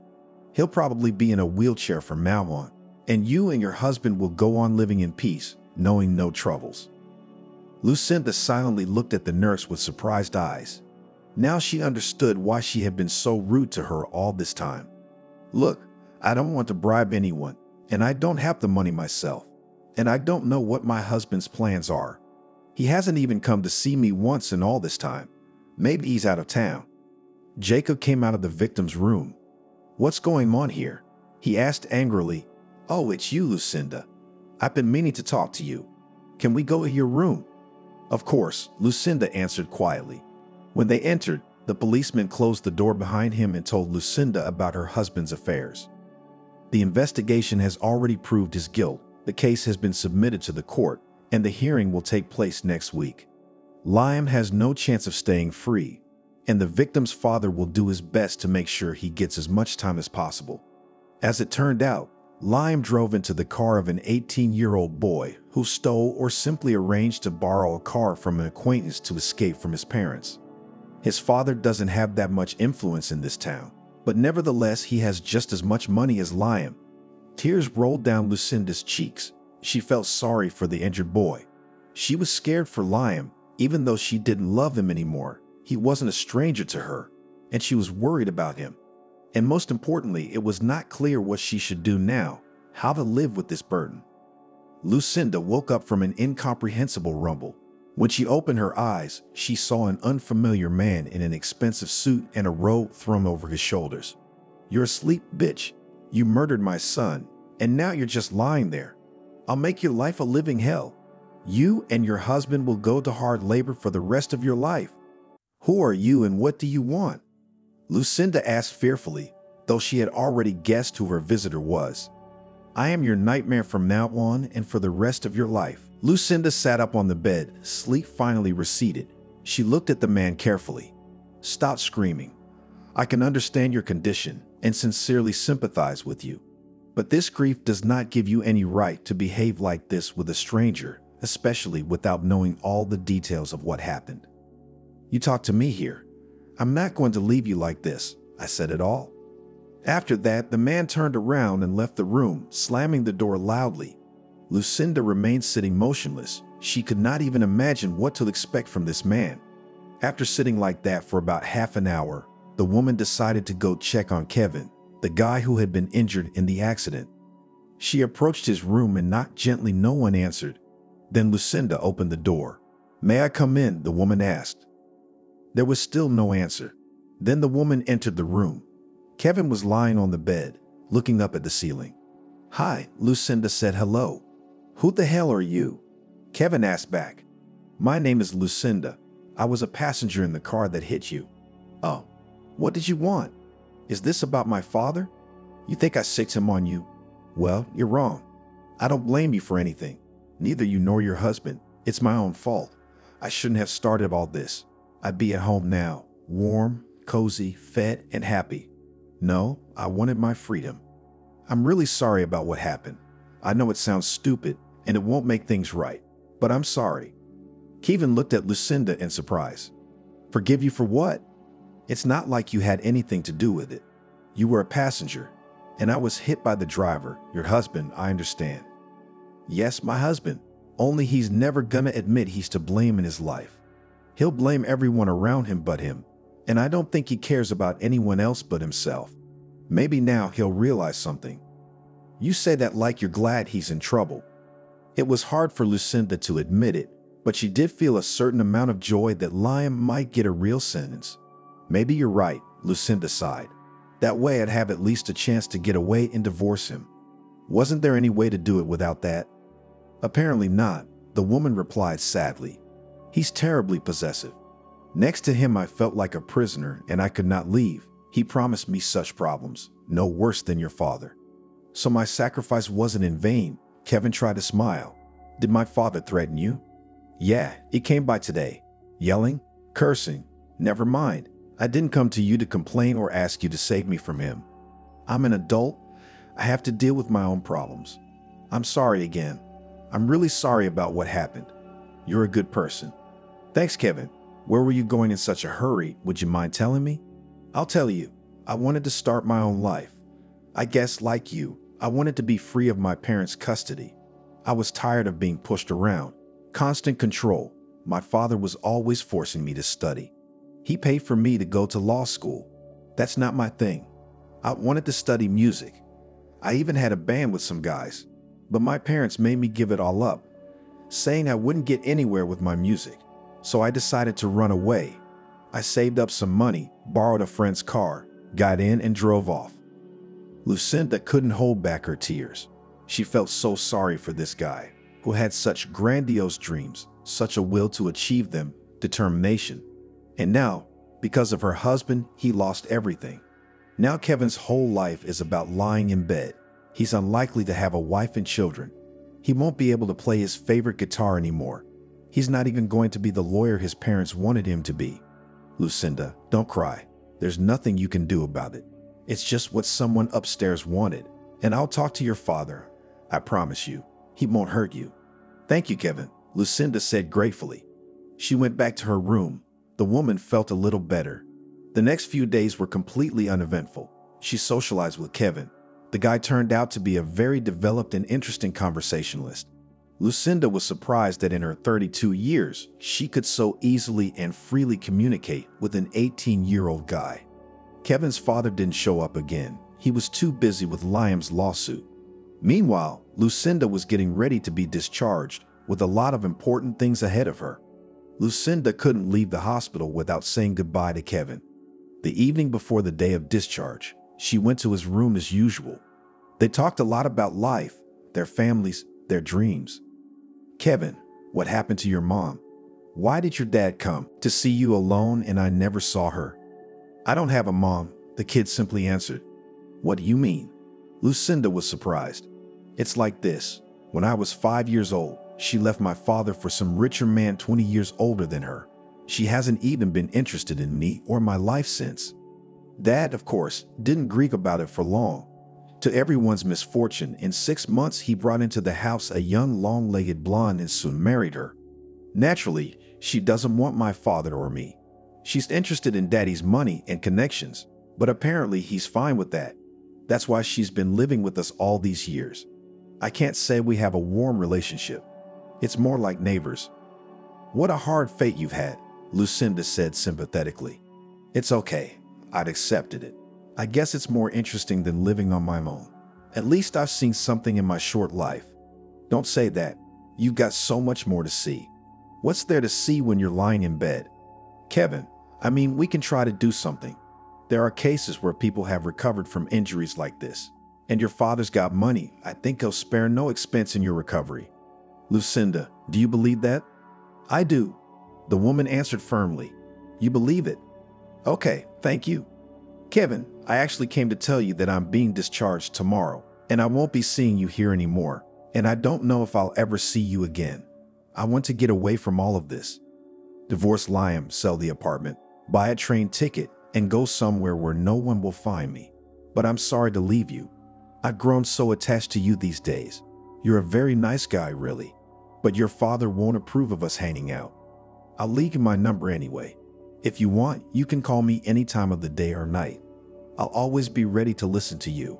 I'm sorry to break up with you too," Kevin replied quietly as if embarrassed.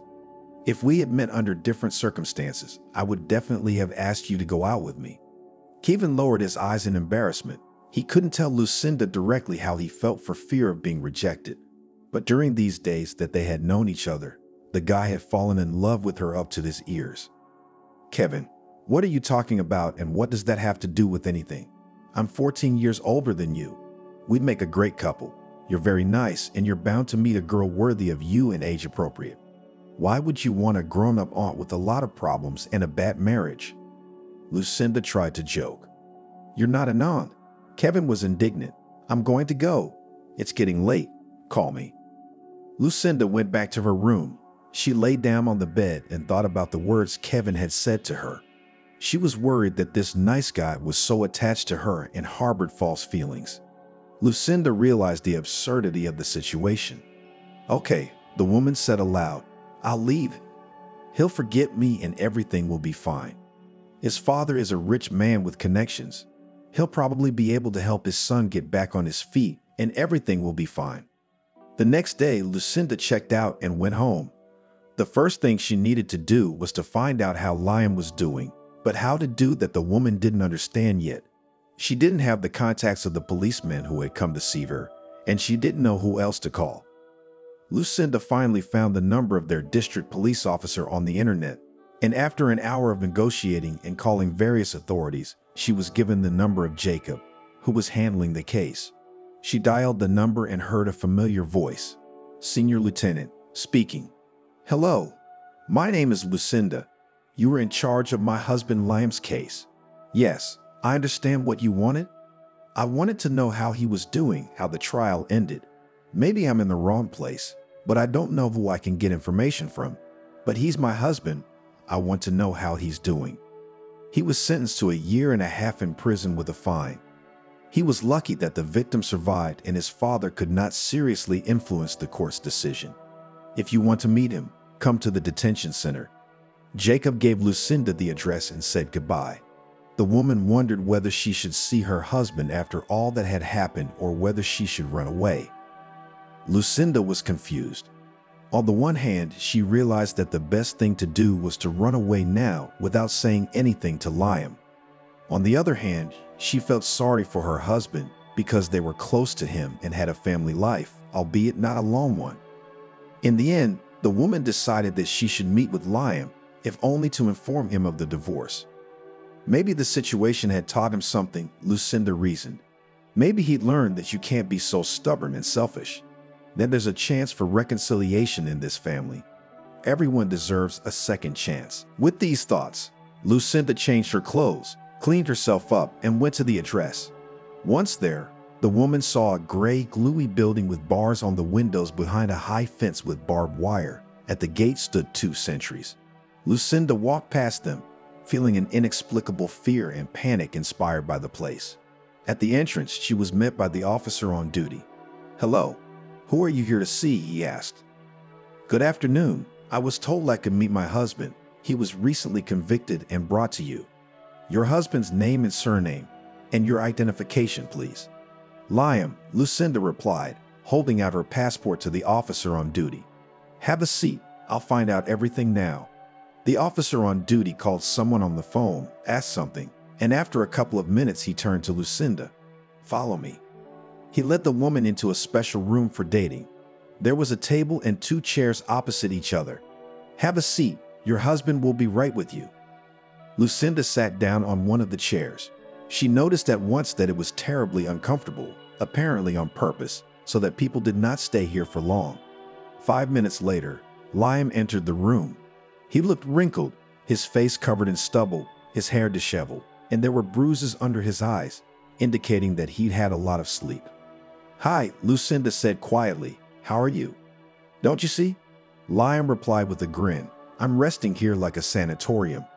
"Liam, don't be sarcastic. I don't want to hurt you." "Yeah?" The man shouted indignantly.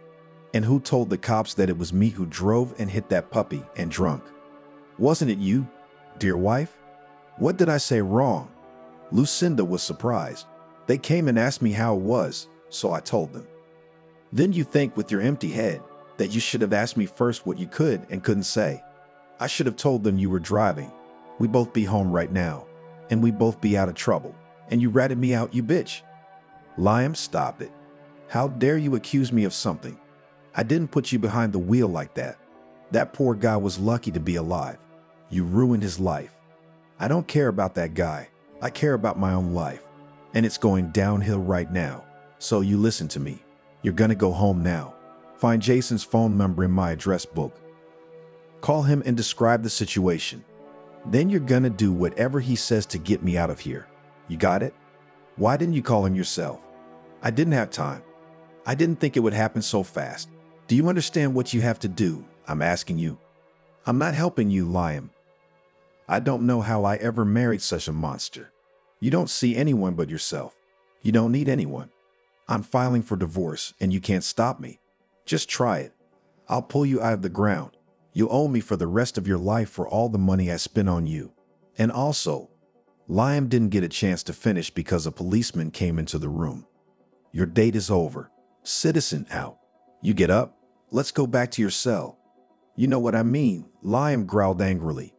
Lucinda quickly grabbed her bag and ran out of the building. She regretted that she had even decided to go to this meeting with her husband. What a tyrant he'd been. He was still a tyrant. Maybe even worse. Lucinda walked slowly toward the bus stop, thinking about what to do next.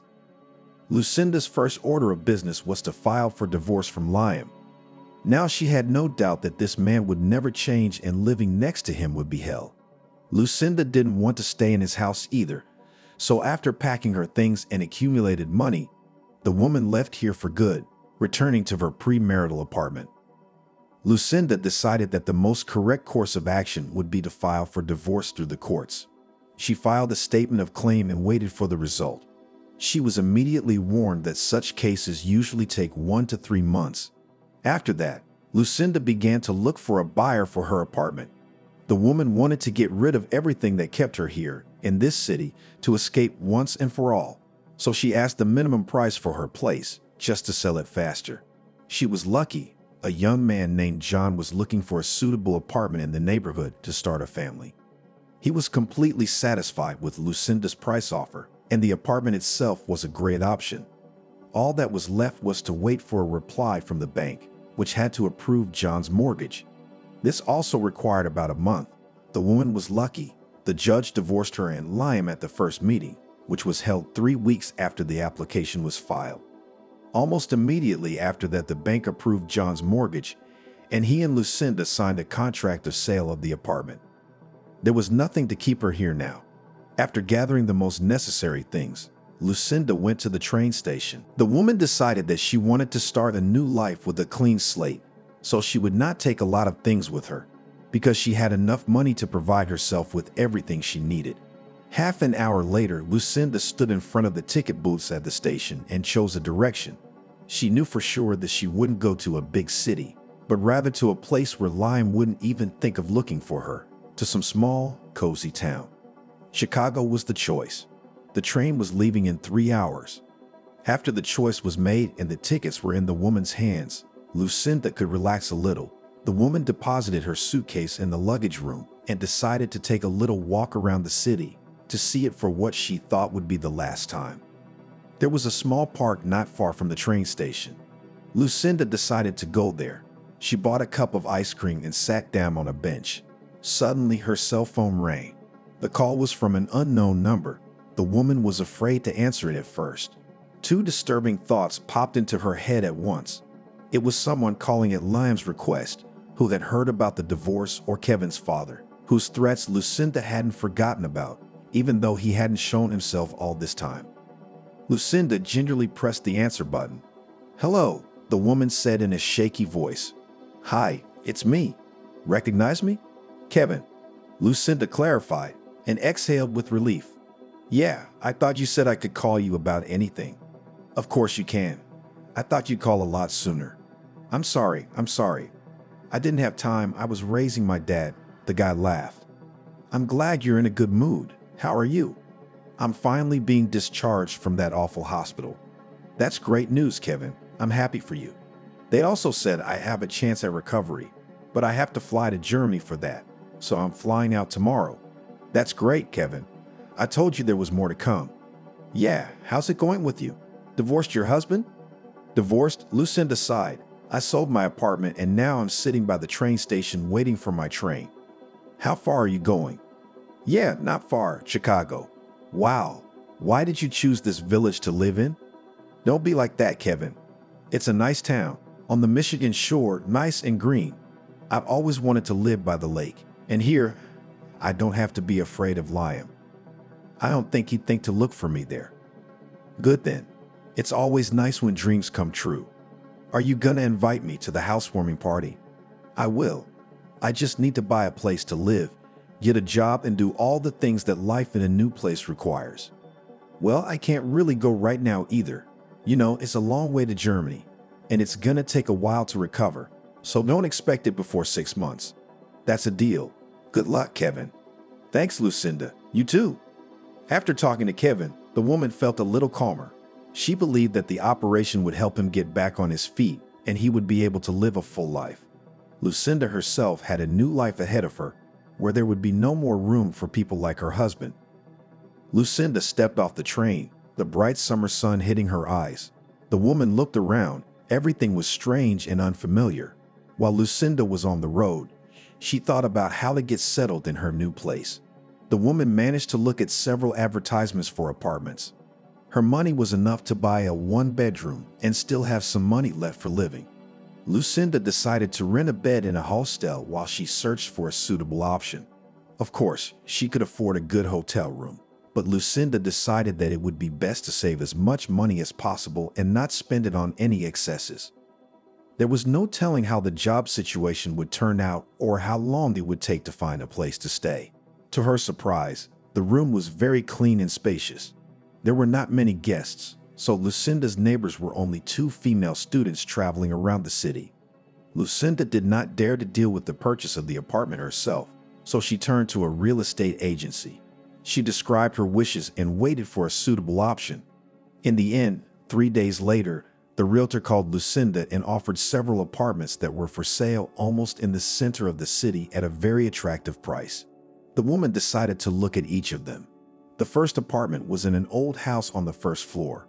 According to the seller, this apartment was inherited by his grandmother about a year ago. This immediately scared Lucinda away. She did not want to live in an apartment where someone had recently died. The second apartment was in a newer building with a good repair, but even there she felt uncomfortable, though she couldn't explain why. The last option was located on the 8th floor of a 9-story building. It had a beautiful view of the Volga. Lucinda immediately fell in love with this apartment.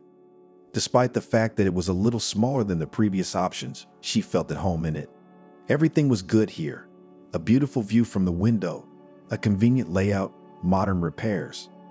Lucinda decided that it was possible to stop at this option. The realtor promised to prepare a sales contract, and the next week Lucinda would be able to move into her new apartment.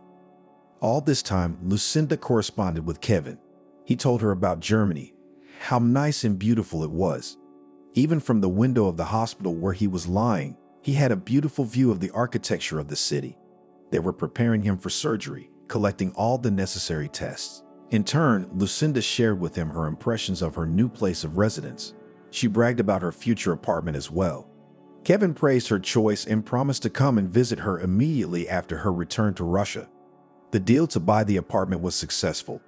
Gradually, Lucinda bought everything she needed for her new home. Now it was possible to look for a job. The difficulty was that Lucinda had not worked for a long time, so all her previous work experience was not so important to employers. The woman went on interviews, but there were no results. She was either offered too small a salary with irregular working hours or promised to call back, and that was the end of it. After 2 months, she was lucky. A large company from another city was opening a branch in Chicago and was recruiting new employees for the team. Lucinda responded to one of these vacancies, and after an interview, she was offered a good position with a decent salary. So went the usual work routine. Meanwhile, Kevin underwent surgery. It was a success. Now the guy was engaged in recovery procedures. He could already sit freely and tried to stand on his feet. There was no talk of full-fledged movement yet, but doctors gave positive forecasts, promising that in 6 months, Kevin would be able to walk without assistance. His father did not spare any money for his son's recovery, and it was paying off. The time flew by very quickly. Lucinda settled into her new place. She liked her new life. The woman had new interesting acquaintances, even began to improve her personal life. One evening after work, she went to her favorite pastry shop. Lucinda wanted to take her favorite cake to celebrate the successful completion of a project at work. But it was the last one, and some man asked him to give up this cake for his favorite daughter, who won a sports competition today and wants this cake as a present. Lucinda couldn't help but give in to the child, and the man, a little embarrassed, asked about Lucinda's plans for the evening. They struck up a conversation. The man's name was Steve. It turned out that he was raising his daughter all alone, his wife having died in a plane crash a few years ago.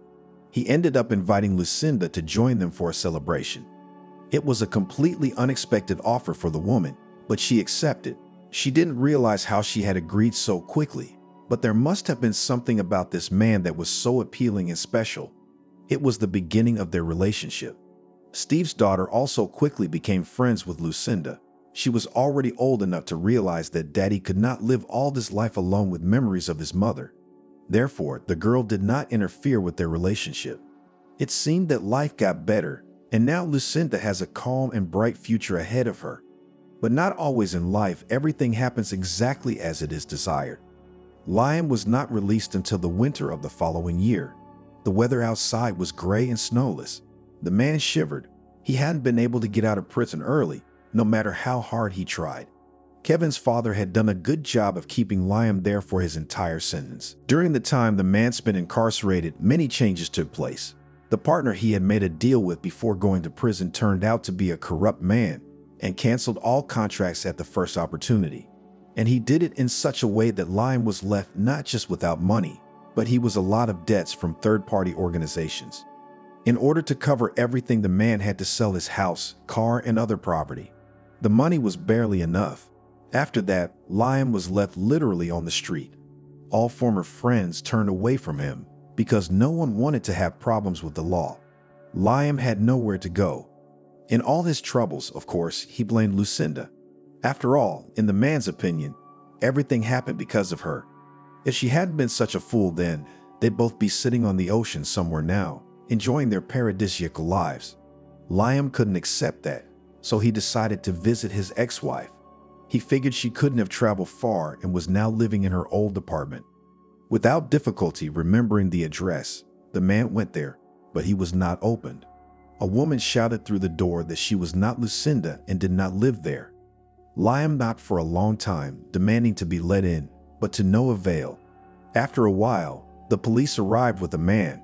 Together they managed to take Liam to the street, where he told them that his ex-wife lived in the apartment, who had now disappeared and had not given any news about her. Nevertheless, the police had to take the man to the station and make a report on the offense. At the station, Liam once again talked about his problem. He even had the idea of filing a missing persons report for his wife. But he was rebuffed in return, as Lucinda is nobody to him at the moment, and it is quite possible that she deliberately made sure that Liam would not find her. Liam's behavior, given that he was only recently released from prison, did not go unpunished. He was given a 5-day jail sentence. At first, they wanted to give him the full sentence, but they decided that the man was having too much trouble as it was. During the time Liam spent in the cell, he figured out a way to find Lucinda. Since he couldn't find her in a good way, the man decided to file a report that his ex-wife had run away, taking with her a rather serious amount of money from the safe, and the evidence was not his concern. Even if he failed to accuse Lucinda of theft, he would still know where she was, and he could take revenge on her for all his troubles. So Liam did just that. When he was released once again, he first filed a report on the disappearance of a large sum of money and said that no one but his ex-wife could have taken it. The report was accepted and an investigation began. After that, Liam's main problem was the lack of housing. Of course, he had gotten used to inconveniences for the last year and a half, but he could not live on the street in winter or wander around train stations. He had to get a job as a janitor because he could not get any other job with such a past. The pay was pennies, but it was stable. He was also given a small van to live in. Liam was willing to put up with the inconvenience, knowing that the time would come and his ex-wife would be held accountable. In the meantime, the police had begun processing Liam's application. Coincidentally, his case had fallen to the very officer who had once put the man behind bars. Jacob was immediately drawn to the familiar combination of surnames and first names of the defendants, but he couldn't remember them. Too many people he'd had to deal with, and it was impossible to remember each one. Lucinda stood at the airport waiting for her guest. Kevin had called her the night before and told her that he had recently returned from Germany and was eager to meet her. The woman immediately invited him to her house because she had long ago promised to invite him to a housewarming party. The airplane arrived on schedule. Lucinda was very worried. "Wow," Lucinda marveled. "You're walking so well already. I've been working very hard to recover, and it's all thanks to you." "Why thanks to me?" the woman asked in surprise. "Who told me that everything would be all right and life would return to normal?" Kevin laughed. "I'm glad I was able to help you overcome these difficulties. Come on, I'll show you my apartment and then the city." They got into Lucinda's car, which she had recently bought on credit. "Wow," Kevin marveled. "You've already learned to drive." "I have. I have to travel a lot for work, and public transportation is not the most convenient option." "And now how did you manage to get away from work? I mean, it's the middle of the day, right? You won't have any problems because of me." "I took a few days vacation, so I'm completely at your disposal," Lucinda smiled. They reached the apartment. Kevin immediately appreciated the accommodations. She had furnished it very nicely, and there was nothing superfluous. The woman fed her guest lunch, after which they went for a walk around the city. Lucinda took Kevin to her favorite places, told him some stories about the city, which she had learned during her stay in Chicago. After a long walk, the woman suggested her guests to go to a cafe and celebrate their meeting. Kevin gladly agreed. He was tired and hungry during the walk, and he needed an excuse to confess something to Lucinda. As they sat at a table in a cozy cafe, Lucinda told Kevin that she wanted him to meet someone. She had invited Steve and his daughter to this evening so that they could all spend time together. "I thought it would be just the two of us," Kevin said with ill-concealed disappointment. "I think you'll like my friends." Lucinda glanced at the man and the girl who had entered the cafe. As Steve and Nancy approached the table, Lucinda introduced them to each other. "Meet my very good friend, comrade, and just a wonderful guy, Kevin. And this is my future husband, Steve, and his daughter, Xenia." "What husband?" Kevin was outraged. "Lucinda, how could you do this to me?" Kevin, "Wait, how could I do this to you? There's too much age difference between you two. You're young, you're hot-blooded, adventurous, and unexplored. And she's got a lot going on in her life. She wants a quiet life. And what makes you think I can't give her that quiet life?" Kevin asked in a calmer voice. "Because I was a young guy in my 20s, I know what it's like. I know what it's like to want to try everything. I even understand your attraction to an older woman, but it'll pass quickly. Trust my experience." "I want to live my experience," Kevin snapped at me. "You shouldn't say that. Lucinda is very nice to you. She's always spoken very warmly of you. But she sees you more as a friend, in some ways even as a son, so she can't share your feelings for her." "What am I supposed to do now? I flew all the way out here to propose, even bought a ring. I wanted to stay here with her. But now I see that I'm not here anymore. Where am I supposed to go?" "Kevin, you need to talk to Lucinda. You two need to work this out together. It'll make you and her feel better. I can't see her. She betrayed me. And you think you're worthy of a grown woman? You sound like a teenager in transition. My advice to you is to find the courage to talk to Lucinda. She's very worried about you. And you know what? If she wants to stay with you after that conversation, I'll back off and stay out of your way. But you have to talk to her yourself." "I will. Can you call her?" "My phone's at the cafe. I don't want to go back there. I'll wait for her at the apartment. I want to talk to her one-on-one." "No problem. Do you need a ride?" "No need. It's not that far, is it? If I remember correctly, it's about a 15-minute walk." "Thank you." After this conversation, Kevin went to Lucinda's house and Steve went back to the cafe. On the way, he called Lucinda and relayed the gist of the conversation. The woman replied that she would go home so that Kevin wouldn't arrive before her and wait under the door. Little wonder what might happen to him in a strange town. She offered to take Nancy with her, but Steve said to let his daughter stay at the cafe and wait for him. After all, Lucinda needed to talk to Kevin without strangers. The woman quickly got into her car and was home in 5 minutes. Kevin wasn't there yet. He didn't show up after 10 minutes or 20. Lucinda got worried and started calling Steve to find out what road the guy took and where to look for him. "Steve, how did he go? Through town or along the waterfront?" "I think it was the waterfront." "Okay, Lucinda, don't panic. Maybe he just got a little lost. You've given him the address. If he thinks of asking people, it's not too late. They should be able to help him. If he doesn't show up in half an hour, we'll go looking for him." "Steve, I can't just sit here and wait. It's winter outside." Then the doorbell rang. Lucinda asked Steve to stay on until she checked to see who was there. The woman looked through the peephole and Kevin was standing outside the door. "Steve, he's here," the woman said as she opened the door locks. "It's okay. Thank you for your help," thanked Lucinda and passed out. When she finally opened the door, the pungent odor of alcohol hit her nose. "Kevin," exclaimed the woman, "where have you been? What happened?" The guy didn't answer anything. He stepped over the threshold of the house, slammed the door, and passionately kissed Lucinda right on the lips. It seemed like an eternity to Lucinda before Kevin pulled away from her lips. "What are you doing?" Lucinda was outraged, pushing the boy away from her. "I love you. Don't you understand that? I want you all to myself. Lucinda, Lucinda, Lucinda. I'm gonna make you the happiest woman on the planet. I've spent so long planning to meet you, to impress you with how I overcame all the odds, how I learned to walk again. And it's all for you. Why don't you want to give yourself to me? What are you afraid of? I can see that you care about me too." "Stop it. Kevin, stop it. You're in no condition to be discussing this right now." Lucinda was shaking with fear, afraid that Kevin might do something stupid that he would regret.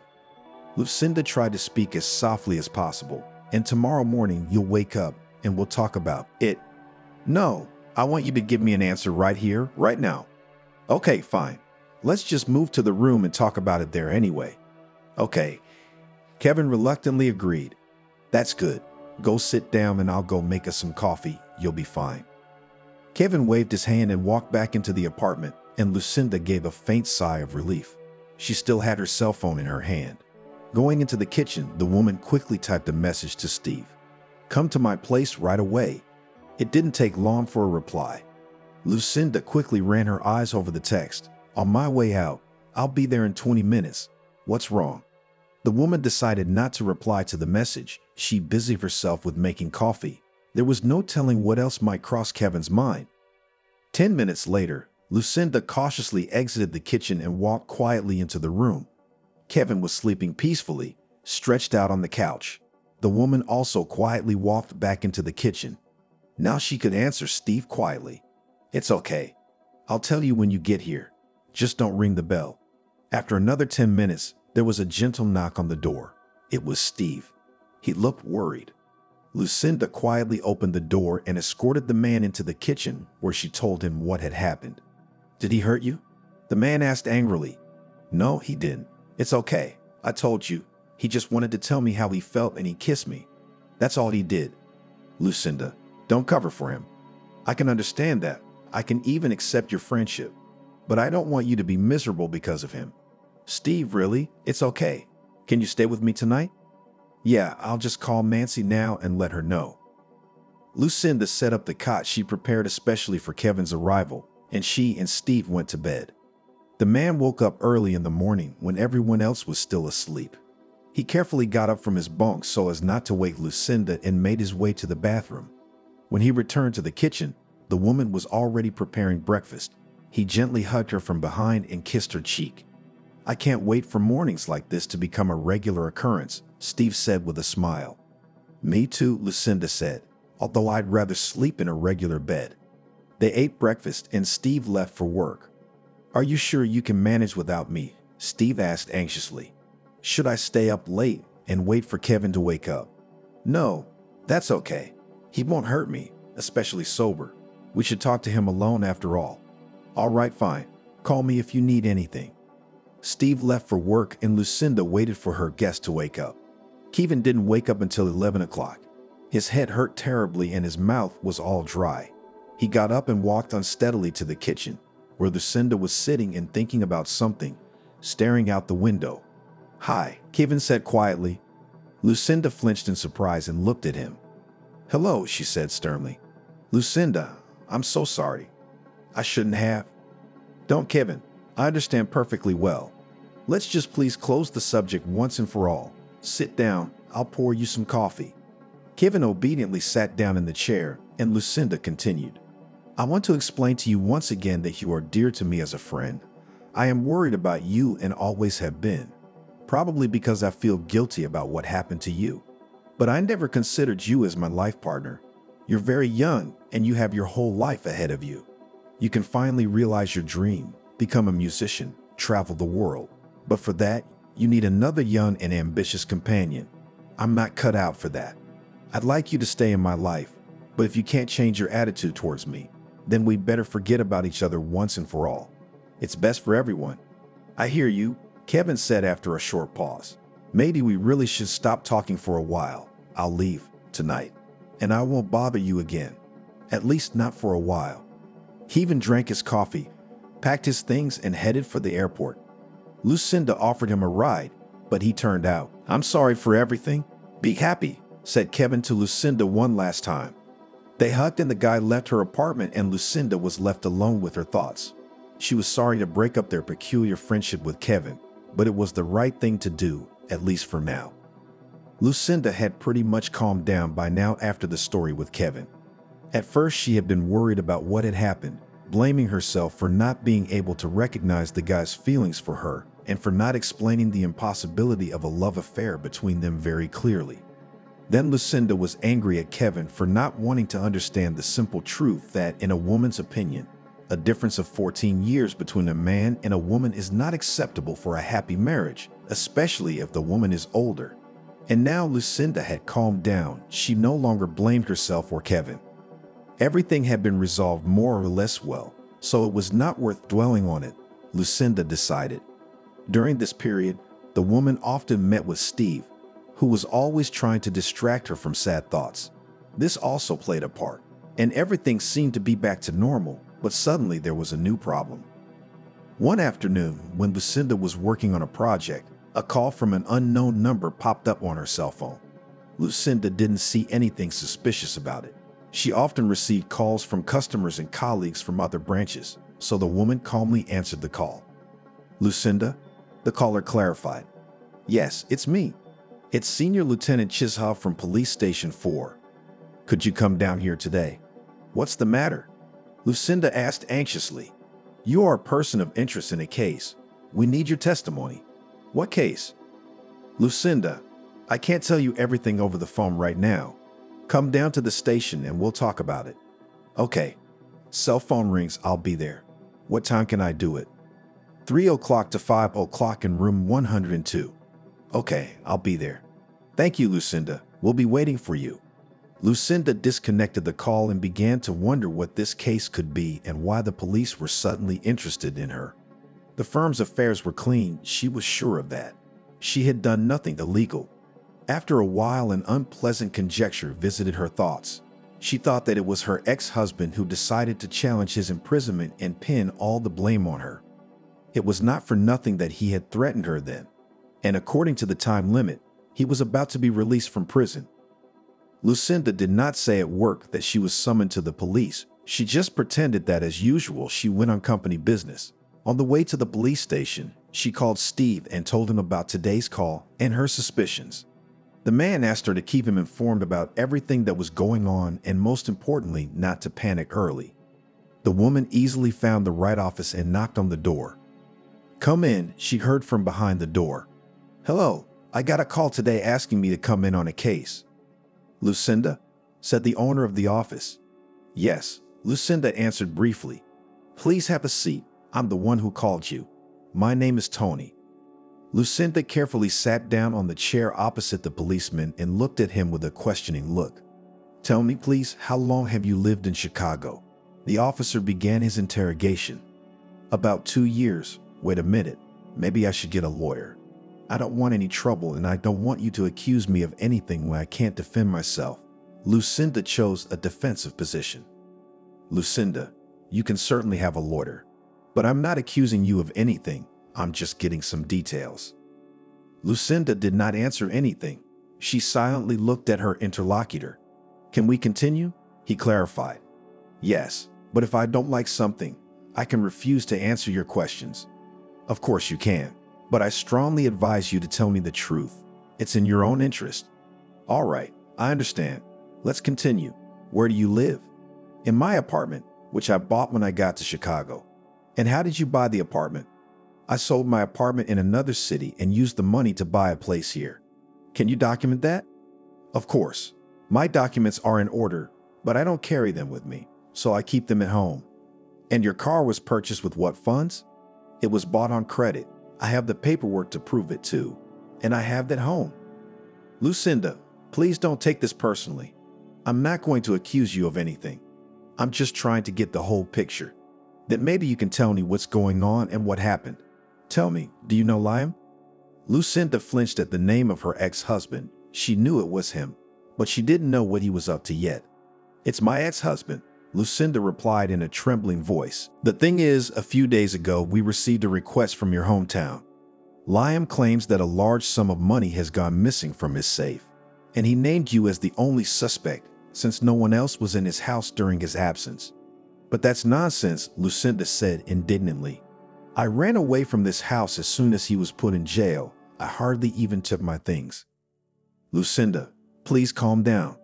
We're gonna figure this out. You're not facing any charges yet. To be honest, he couldn't provide any evidence that anyone else was in the house or that the money was stolen at all.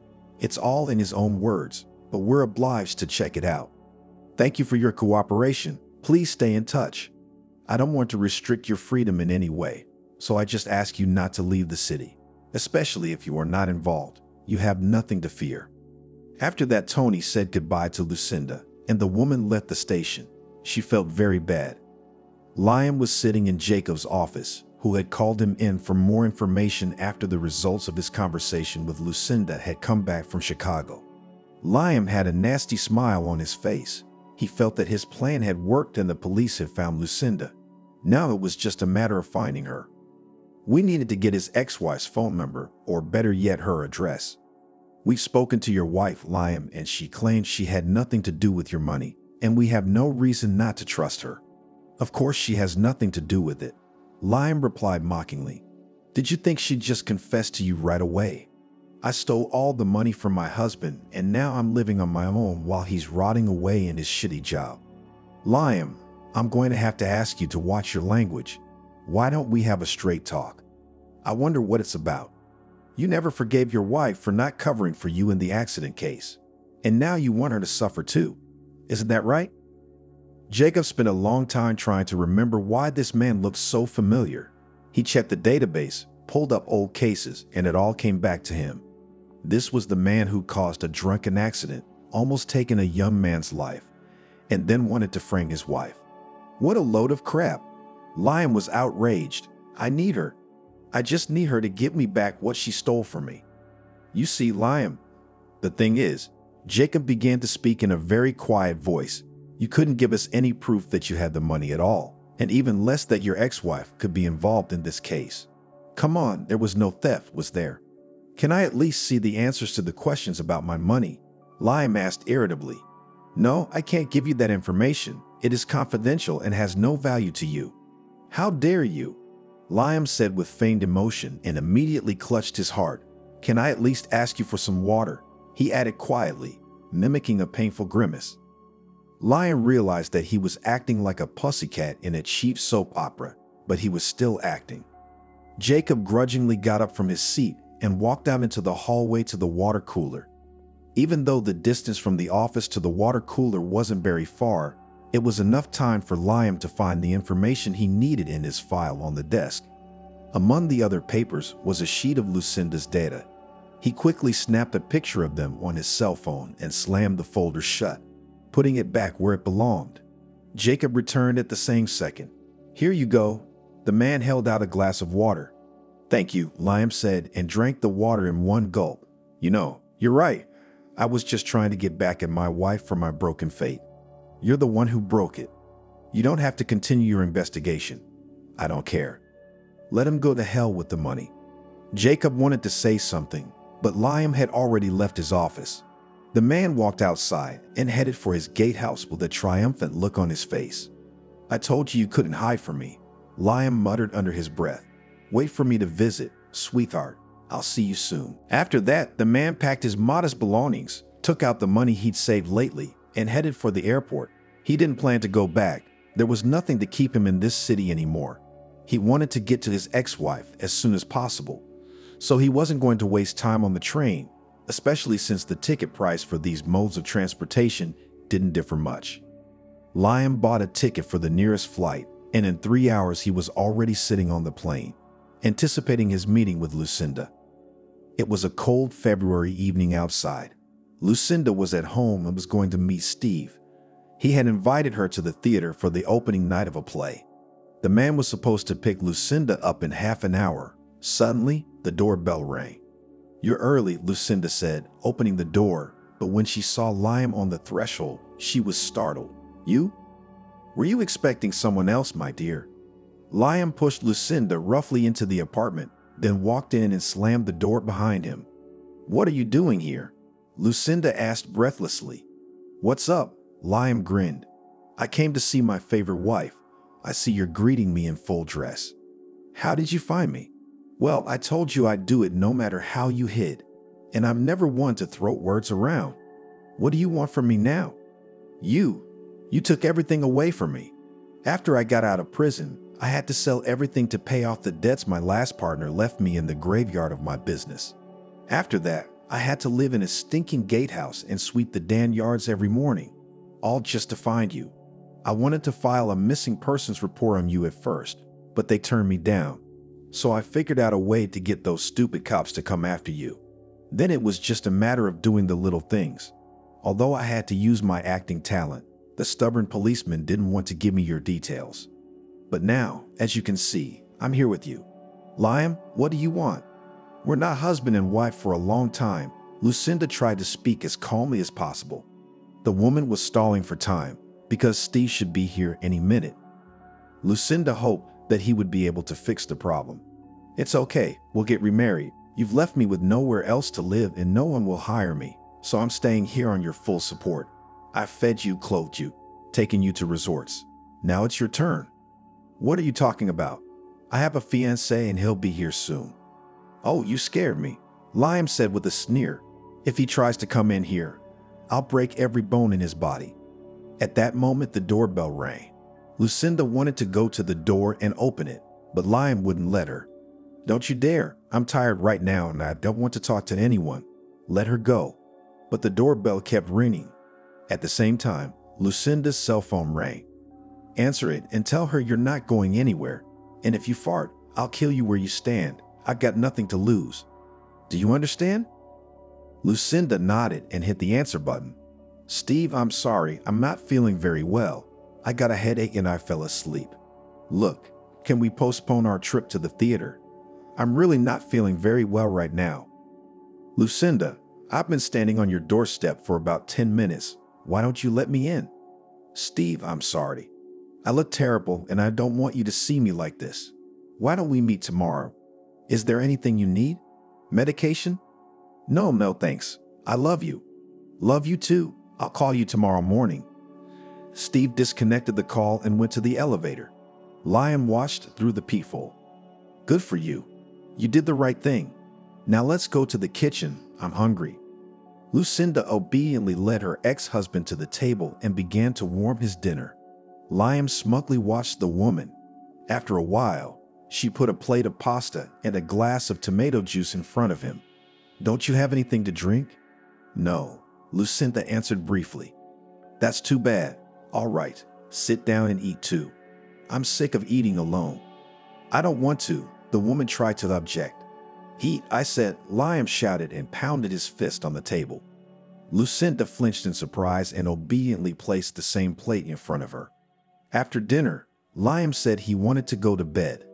Lucinda tried to linger in the kitchen to do the dishes, but the man wouldn't let her do so and told her to go with him to his room. Lucinda made the bed and Liam unceremoniously laid down on it. Lie down, he commanded Lucinda. Could I at least take a shower? She asked timidly. That's the last thing I need. You're going to run away from me and I'm too tired to keep you there. But after a short pause, Liam added, Go though. Only take your clothes off here. Why? Lucinda asked in horror. I want to see if you've gained any fat. Liam laughed. I want a slim wife. What are you talking about? Lucinda's eyes started to water. Don't cry, you idiot. It's like nothing ever happened between us. You know, I haven't even cheated on you once in all these years. You're the last one I had sex with. So you can imagine how hungry I am for a woman's warmth. Lucinda was already sobbing at the top of her voice. She was scared and disgusted at the same time. And most importantly, she didn't know how to find a way out of this situation. Shut up. Liam jumped up to Lucinda and slapped her painfully on the cheek. The woman immediately shut up and looked at him with eyes full of hatred. Get undressed, Liam repeated his order in a commanding voice. Lucinda began to slowly remove her clothes and Liam just watched this spectacle from the side. After 5 minutes, Lucinda was standing in front of him completely naked. The man slowly approached her, ran his hands over her breasts and thighs. Then he kissed her greedily. Please, can I take a shower? Lucinda moaned pitifully. You have 3 minutes, Liam shouted, and don't do anything stupid. The man went back to bed, and Lucinda ran to the bathroom, quietly opening the locks on the front door on the way. She herself didn't know how that would help her in this situation, but the woman hoped for a miracle. Lucinda stepped into the bathroom and closed the door on the latch. Time was not on her side. What to do now and how to get out of this situation, she had no idea. Words couldn't get through to Liam, at least not now. He hadn't wanted to listen to Lucinda before, even when they were still married, and now that the man thought she was to blame for all his problems, he wouldn't talk to her. Needing to run was the only way out. Quickly wrapping a towel around herself, Lucinda cautiously opened the door. It was dark and Liam was nowhere to be seen. The woman tiptoed through the door and headed for the exit. Suddenly, she heard her ex-husband's mocking voice. "Are you going far?" Lucinda was stunned with horror. She realized that this was the end. She would not have a chance to escape again. "Liam, listen," Lucinda began to say, trying to appeal to her ex-husband's reason. "Don't do this, I beg you. This isn't who you are. Maybe I wasn't before you put me in jail, but I am now. Liam, it's not my fault you're in prison. You caused that accident. You drove drunk. I just told the police what happened. I didn't want to hurt you." "Of course you didn't. If you hadn't, you wouldn't have run away like a rat. I asked you for help. I had a lot of money and I could really get out of jail. But you wouldn't do it. You chose to run away from me and leave me alone with all this shit. You made your own choices, and now you're gonna have to pay me back. I've given you everything for years. Now you're gonna give it to me for a dime. Now enough words. Let's get back to business." Liam pulled the towel off Lucinda with a sharp movement. She tried to run, but the man grabbed her arm and squeezed her wrist painfully. "You're not going anywhere. Calm down, or it will only get worse." He dragged Lucinda into the room and pushed her onto the bed, then piled his body on top of her. "No, don't. Please let go," Lucinda screamed, but it only made Liam stronger. The man reveled in his newfound power over his ex-wife. He could see how scared she was and he loved it. "Scream. It only turns me on." Lucinda had lost all hope and was running out of strength. She could no longer resist her ex-husband. The woman closed her eyes, resigned to her fate. Suddenly there was a thud, and Liam collapsed on top of Lucinda. It was hard to breathe for a few seconds, but someone moved her ex-husband off her and gently ran his hand over her cheek. "Lucinda, it's all right." Lucinda heard Steve's voice. "Steve? Steve? How? How did you get in here? We have to call the police right now." "Lucinda, calm down. I've already done it. You get dressed, and I'll disarm this guy before he comes to his senses." Lucinda quickly jumped out of bed and threw on the first robe she could find. 5 minutes later, the police arrived. They made a report of what had happened and took Liam to the station. Lucinda was still reeling from the nightmare she had been through. She and Steve were sitting in the kitchen, and he placed a glass of alcohol in front of Lucinda. "Drink this, it will help you calm down and relax." Lucinda obediently did so. The tension really began to subside, and she was able to regain some of her composure. "Steve, how did you know I needed help?" Lucinda asked. "I don't know. I felt it. At first I thought you were really sick and fast asleep, so you didn't hear my calls. I got out of the driveway, got in my car, and drove home. But something kept bugging me. I mean, in all the time I've known you, you've never done that. You've had health problems, but you've always been happy to see me. And now you wouldn't even open the door, even though we talked this afternoon and everything was fine. And then I remembered your story about being called to the police on some case involving your ex-husband. I put 2 and 2 together and I had an unpleasant hunch. I didn't want to believe that anything bad could happen to you, but I decided to see if it was true, so I quickly got into my car and drove back to your place. I was about to press the bell, but suddenly I heard you screaming from behind the door. I quickly called the police, thinking about how I could stall until they arrived. Then I jerked the doorknob, and by some miracle it opened. I grabbed the first thing that came to hand and ran toward the sounds. And then you know the rest." Lucinda was again struck by a wave of horror at the realization of what could have happened to her and how Steve had miraculously been there at the very last moment. The man came close to her, hugged her tightly, yet gently, and said softly, "I'll never leave you alone now. Too many things happened to you when I wasn't around. Perhaps now is not the right time, but still, Lucinda, do you want to be my wife?" Lucinda looked up at Steve with eyes full of tears. She had really gone through too much turmoil lately with her past life. Now she wanted a simple woman's happiness. "I do," Lucinda whispered back. The very next day, Steve took Lucinda to his house. There was no telling who else would want to infringe on her in light of recent events.